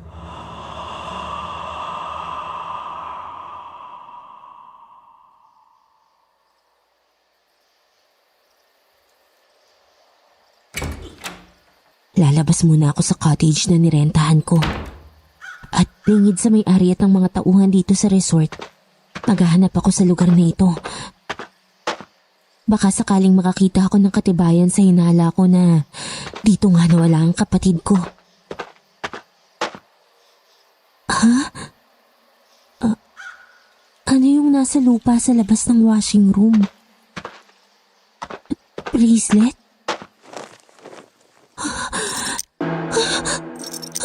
Hindi!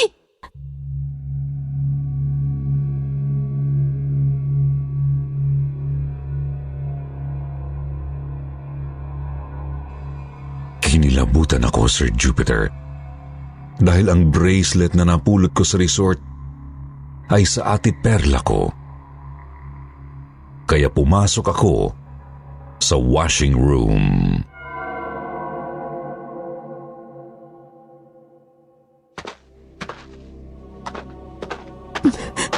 Baka may makita pa ako ritong gamit ng ate ko.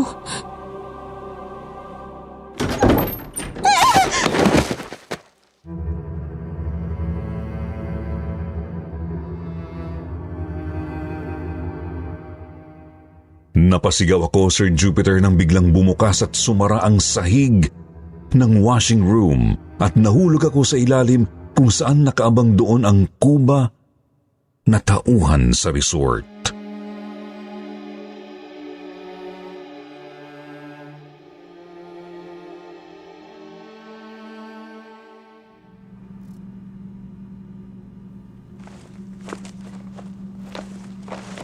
Lebong? Huwag ka matakot, Cynthia. Kutso ng binagsakan mo. Halika. Bitiwan mo yung braso ko. Huwag kang magpiglas at baka masaktan kita. Saan mo ako dadalhin?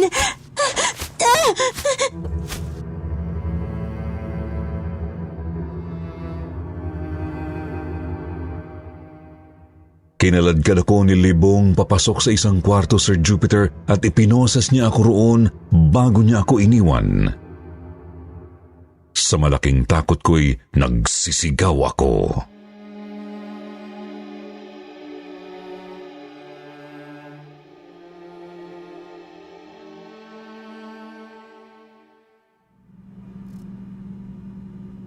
Tulong! Tulungan niyo ako! Soundproof ang kwartong to. Kaya walang ibang tao makakarinig sa'yo, Cynthia.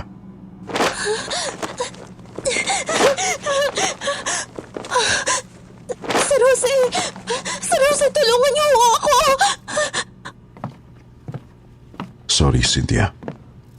Pero lahat ng babaeng naging bihag ng kwartong to ay hindi na nakakalabas ng buhay. Anong gagawin niyo sa akin? Matutulad ka sa mga babaeng naging biktima ko. Pahihirapan kita, pagsasamantalahan, at ililibing kita sa kumukulong libingan.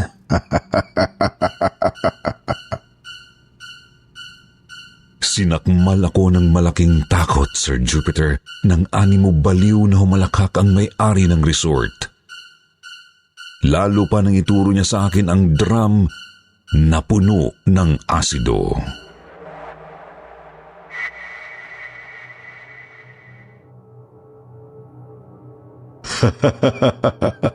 Dito, Cynthia. Dito sa drum ng asido. Dito nalilibing ang lahat ng biktima ko. Gaya ng nangyari sa ate Perla mo.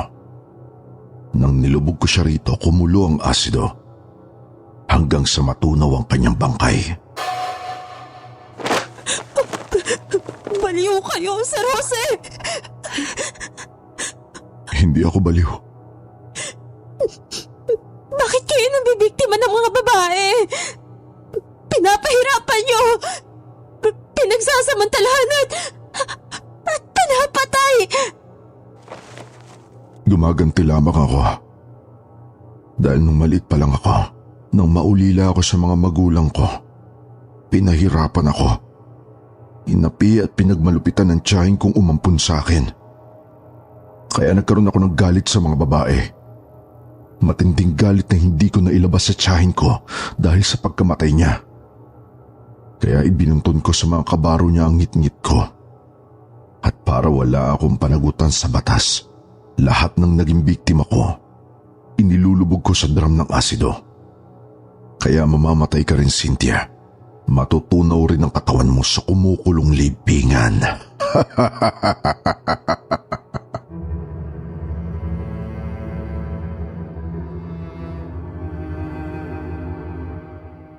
Nag-iiyak ako, nagmakaawa sa may-ari ng resort pero paulit-ulit niya akong hinagupit ng latigo.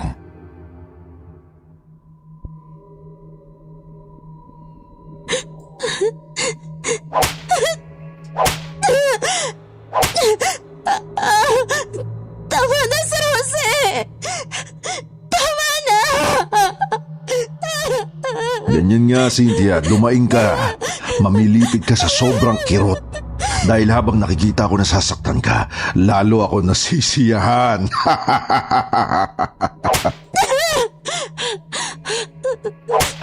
At ngayong hirap na hirap ka, saka kita pagsasamantalahan.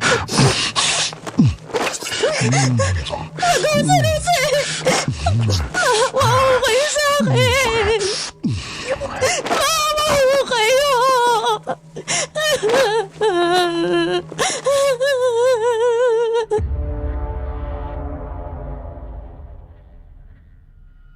Sa kabila ng aking pag-iyak at pagmamakaawa, paulit-ulit akong pinaghahalikan ng may-ari ng resort pero hindi niya ako naituloy pagsamantalahan.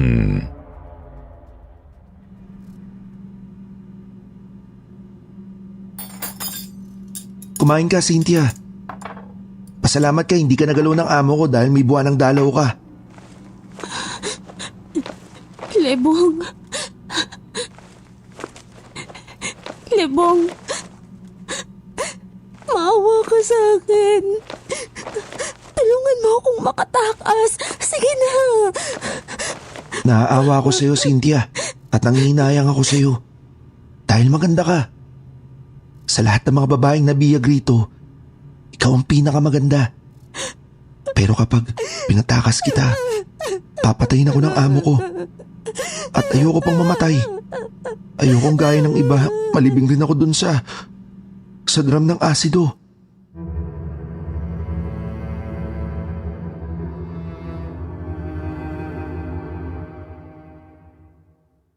Lalo akong napaiyak sa kawalang pag-asa at nang matapos ang araw ng aking buwan ng dalaw, inumpisahan na akong pagsamantalahan ng may-ari ng resort.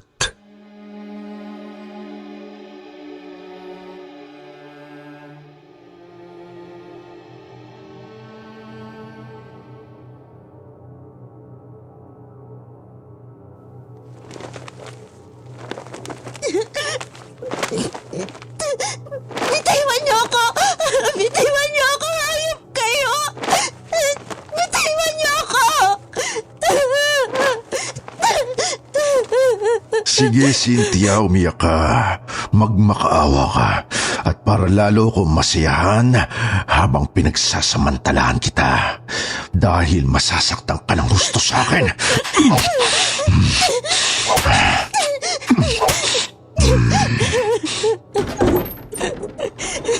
Boss Jose, tama na.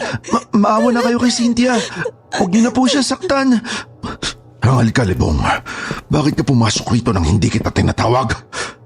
Boss, pakiusap. Huwag mo nang biktimahin sa Cynthia. Huwag mo kong pakialaman. Lumabas ka rito. Lalabas ka o pasasabugin ko ang bungo mo. Huwag niyo ako tutukan ng baril. Bitiwan ang mga kamay ko. Hindi ako papayag na patayin niyo si Cynthia. Hindi mo maaagaw ang baril ko, Lebong.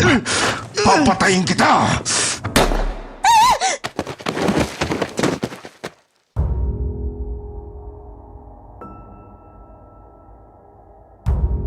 Napasigaw ako, Sir Jupiter, nang pumutok ang baril at nakita ko na lamang na dahan-dahang napahandusay ang may-ari ng resort.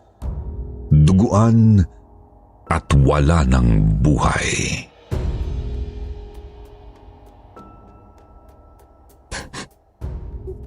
patay na si Sir Jose. Kasalanan niya, Cynthia. Hindi ko gusto maging kriminal. Pero hindi ko mapabayaan ka dahil mahal kita.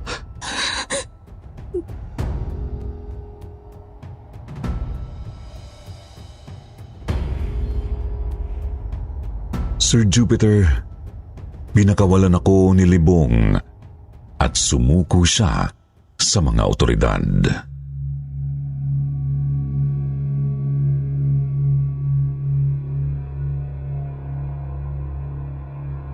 Hanggang ngayon hindi ako makapaniwala sa nakakakilabot na natuklasan ko sa resort. Pero sa pagkamatay ni Sir Jose, hindi na nagpakita pa sa akin ang multo ng aking kapatid.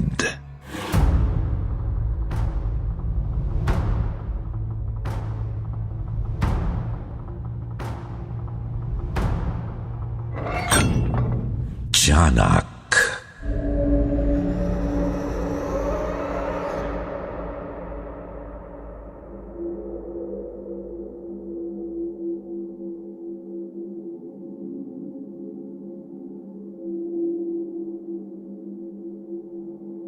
May ibang tao ang dahil sa matinding kabiguan at sama ng loob na natikman ay pinanlalabuan ng isipan.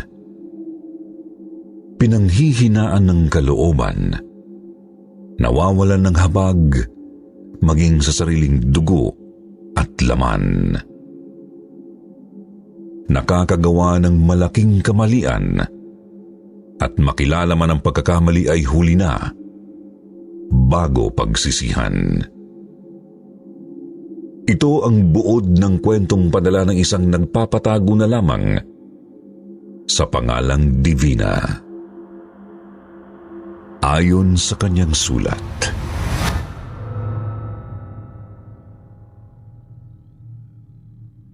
Dear Sir Jupiter, ako si Divina, isang senior citizen. Taong 70s nang magdalaga ako. Naranasan ko ang katakataka at hindi kapani-paniwala. Maaaring pagtawanan ako ng iba sa ikikwento ko sa inyo. Pero alam ko ang totoong nangyari sa akin sa aming bayan sa labas ng Maynila kasama ang boyfriend kong si Jerry.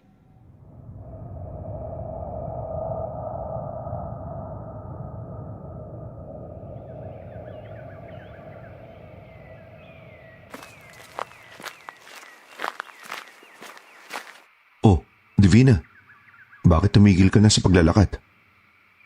Nagdaan na tayo sa talahibang ito kanina, Jerry, hindi ba? Bakit parang pabalik-balik tayo sa lugar na ito? Parang naliligaw tayo.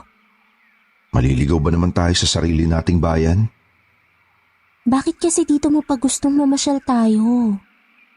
Kasi nga may burol dito na overlooking, kung saan makikita natin ang paglubog ng araw. At kung saan masasarili kita.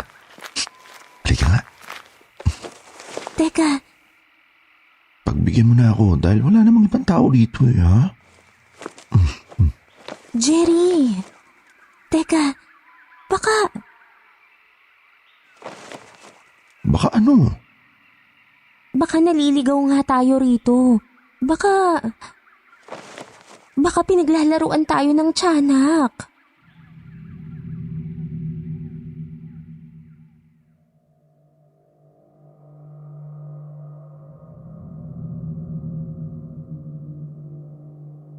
Bata pa ako, Sir Jupiter, may naririnig na akong mga sabi-sabi na may mga tiyanak sa bundok ng aming bayan. Hindi ako naniniwala roon, pero nararamdaman kong parang totoo nga na may mga maligno.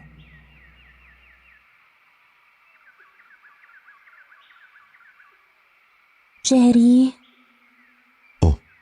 Bakit parang hindi ka mapakali rito sa burol, Divina? Natural lang yung ginagawa natin pagroromansa. Di ba? Gaya ng dati. Para kasing may mga matang nakatingin sa atin.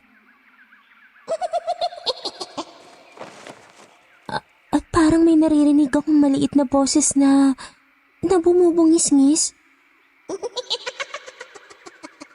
Susangin lang yun. Teka, Jerry. Jerry.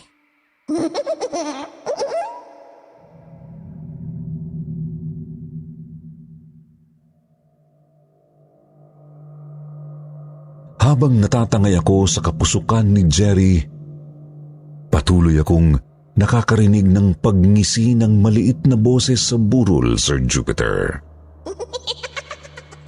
Pero nang sumunod na mga araw, nakaramdam na ako ng takot.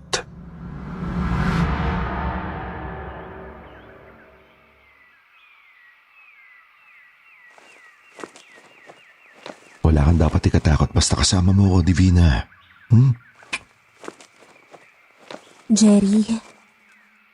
Nakipagkita uli ako sa'yo sa burol na to dahil may problema tayo. Buntis ako. Ha?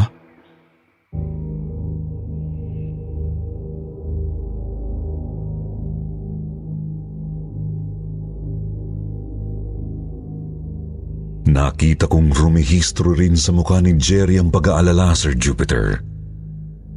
Pareho naming hindi inakalang magmimintis ang paggamit ko ng pills tuwing magde-date kami. At habang pareho kaming problemado ng boyfriend ko, nakarinig ako ulit ng parang pagngisi ng maliit na boses sa burol.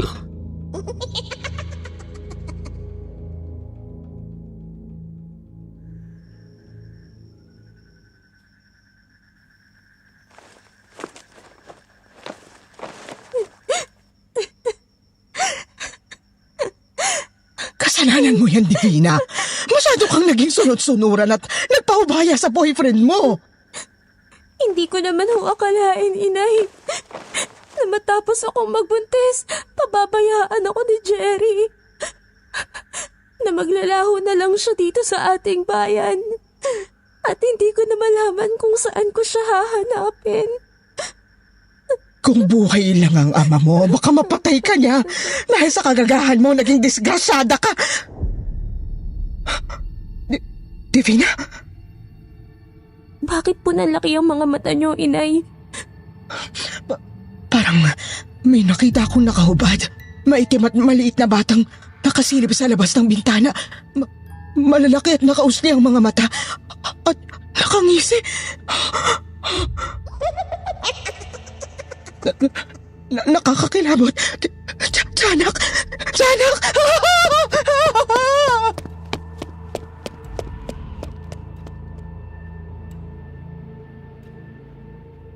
Hindi ko nakita ang kinatakutan ng inay ko kaya napasigaw siya. Ang mas kinatakutan ko'y ang magiging kinabukasan ko bilang isang dalagang ina.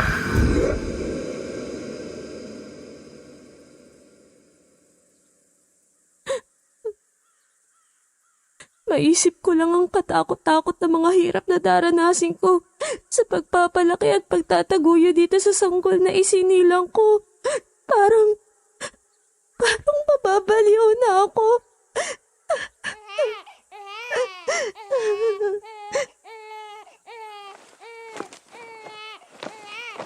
Kasalanan ng Jerry na yun kaya ako naging dalagang ina. Habang buhay ko siyang hindi mapapatawad. At ang batang ito na isinilang ko, siya ang magiging tagapagpaalala sa akin ng walang hiya niyang ama. Kaya dinala ko siya rito sa burol. At kaya iiwan ko siya rito. Dahil sa malaking kasalanan sa akin ng kanyang ama. Bahala na siya sa buhay niya. Divina! Ha? Parang may tumatawag sa akin. Divina!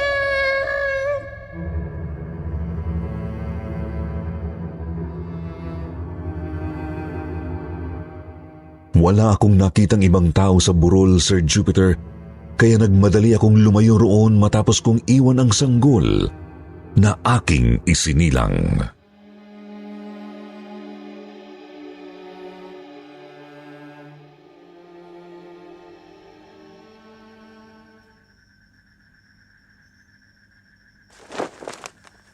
Ang mahalaga ho, mawala sa buhay kong tagapagpaalala sa akin ng kanyang ama. Para hindi ako masiraan ng ulo. Nasisira na nga yata ang ulo mo. Bahala ka na nga sa buhay mo.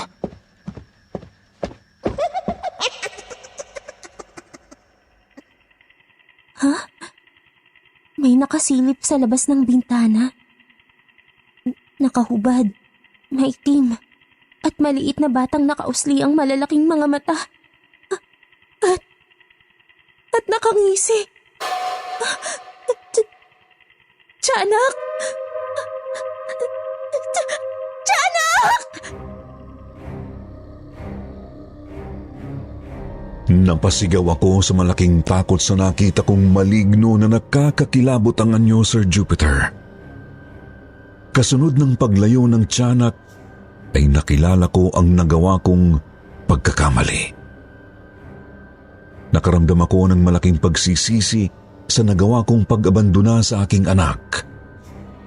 Kaya humangos akong nagbalik sa burol.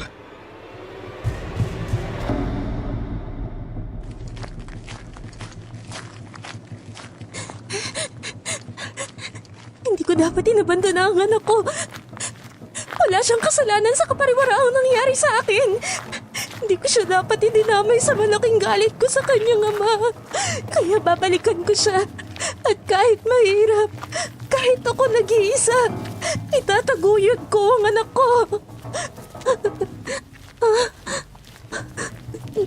Nasaan ang anak ko? Nasaan ang anak ko? Bakit wala siya rito sa burol na pinag-iwanan ko sa kanya?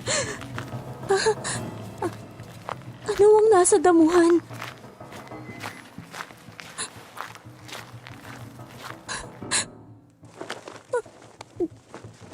Dugo? May bahid ng dugo dito sa pinag-iwanan ko sa anak ko. Hindi. Kinain ng hayop gubat ang anak ko. Patay na ang anak ko. Hindi! Kawawa naman ang anak ko! Anak ko!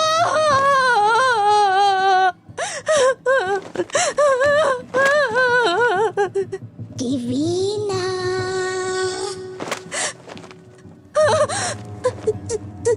Tiyanak! Tiyanak!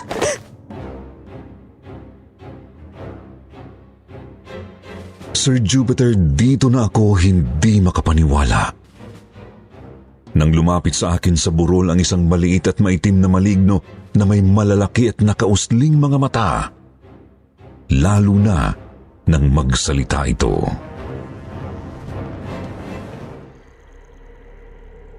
Buhay pang anak mo, Divina.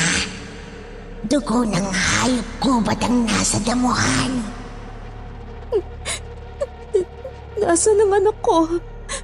Hindi mo na kailangang malaman. Iniwan mo na siya. Pinapayaan. Nakilala ko na ang pagkakamali ko. Pinagsisisihan ko na. Kaya binalikan ko ang anak ko. Kaya ibalik mo na siya sa akin. Hindi ko na ipabalik sa'yo ang anak mo. Hindi mo na makikita uli ang anak mo. Hindi na kailanman.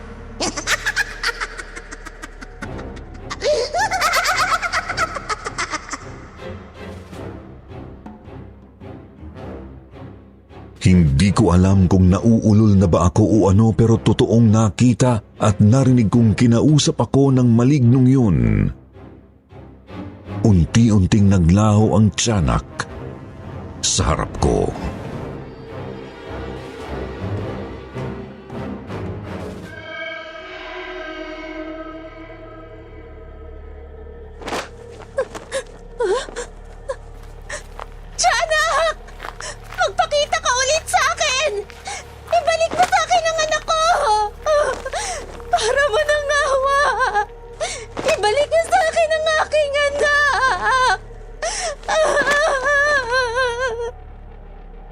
bibigyan kita ng isang pagkakataon, Divina. Isang pagkakataon lamang.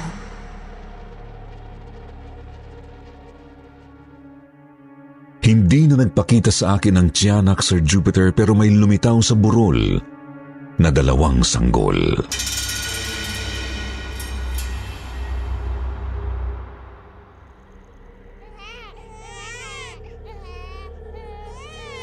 Mamili ka, Divina. Piliin mo kung sino sa 2 sanggol ang anak mo. Isang pagpili lamang ang gagawin mo. Kapag nagkamali ka, habang buhay mo nang hindi makikita ang iyong anak. Habang buhay!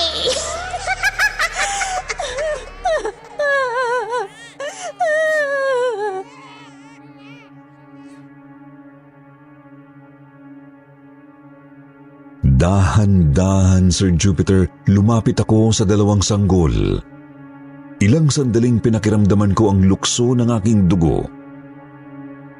Tinimbang kong mabuti kung alin sa 2 sanggol ng anak ko.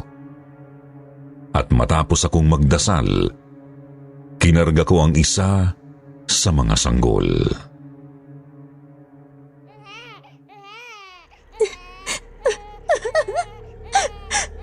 Anak ko! Anak ko! Anak ko!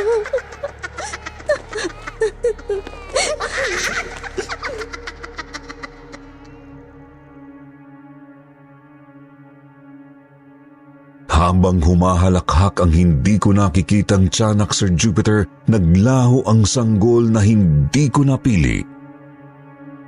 Nakahinga ako ng maluwag. Tuwang-tuwa ako dahil hindi ako nagkamali. Anak ko ang kinarga ko. Pinagyayakap at pinaghahalikan, kaya nagmadali akong umalis sa burol, karga ang sanggol. Pero habang nasa daan,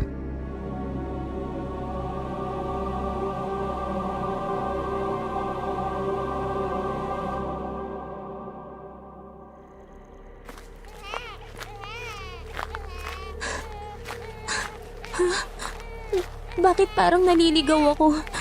Kanina pa ako naglalakad pero pabalik-balik ako rito sa talahiban. Naliligaw ba ako?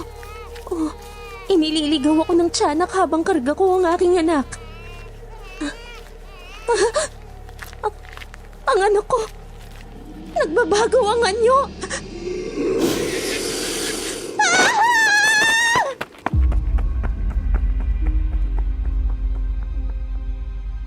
sa malaking takot ko, Sir Jupiter, naging tiyanak ang karga kong sanggol, kaya naihagis ko sa damuhan at kaya ako napahagulgol.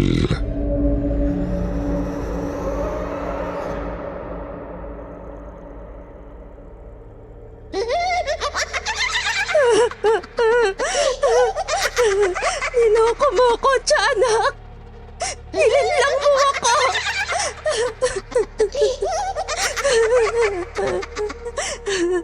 Hindi, Divina. Hindi kita niloko. Nagkamali ka sa pagpili. Ang sanggol na kinarga mo ay hindi mo anak. Ako ang napili mo. Kaya habang buhay mo nang hindi makikita uli ang tunay mong anak. Wag, tiyanak. Maawa ka sa akin. Ikamamatay ko kapag tuluyang nawala sa akin ang anak ko. Ibalik mo siya sa akin. Para mo ng awa.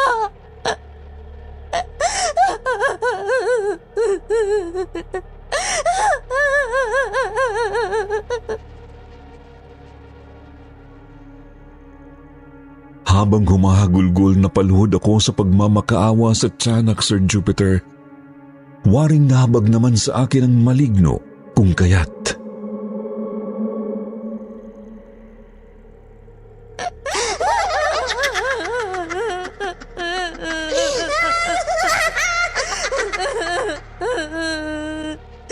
Tumahan ka na, Divina.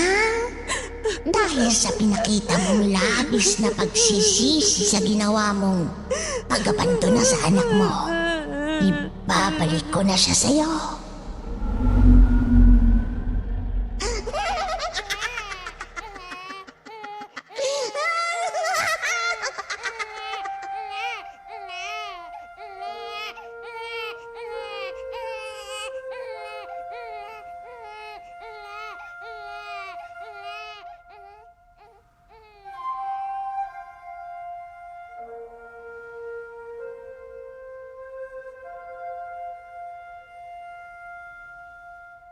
Kasunod ng unti-unting paglalaho ng tiyanak ang paglitaw ng anak ko. Kaya laking pasasalamat ko sa Diyos na dininig niya ang dasal ko. Nabawi ko ang aking anak. Lalo pa nang isang araw ay nagbalik sa akin si Jerry. Humihingi ng tawad. Nagsisisi dahil nakilala niya ang kanyang pagkakamali sa ginawa niyang pag-iwan at paglayo sa akin. Mahal ko pa rin siya kaya pinatawad ko siya. Kinasal kami ni Jerry at nagkaroon ng 3 anak na may kanya-kanya ng pamilya sa ngayon. Ang panganay ay nasa abroad at kami ni Jerry ang nagbabantay sa dalaga niya na apo namin. Hanggang dito na lamang, naway kinapulutan ng aral ng iba ang aking nakakatakot na karanasan sa isang nakakakilabot na tiyanak.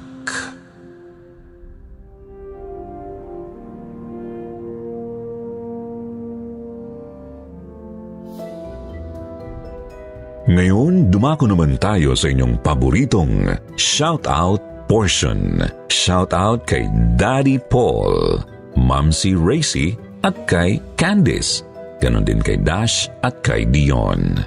Bernadette Arcalas, Angelica Gacosta, Criza Fenis, Judel Tamayo. Shoutout sa RJ Works, Digdogs, Audrey Marie, Marianne Sabuco, Christina Agpara, Filipina Espinola at Rose Ann Serdena. Basahin naman natin ang ilan sa mga gandang comment mula kina Raquel Morin at Rose Ann Serdena. Sabi ni Raquel, ito yung pampagana ko habang nagluluto ako sa kusina. Minsan nga nakakatatlong stories ako kasi masarap magluto habang nakikinig ng mga horror stories niyo. Salamat sa lahat ng staff ng KT. Ang gaganda ng mga kwento niyo. More power.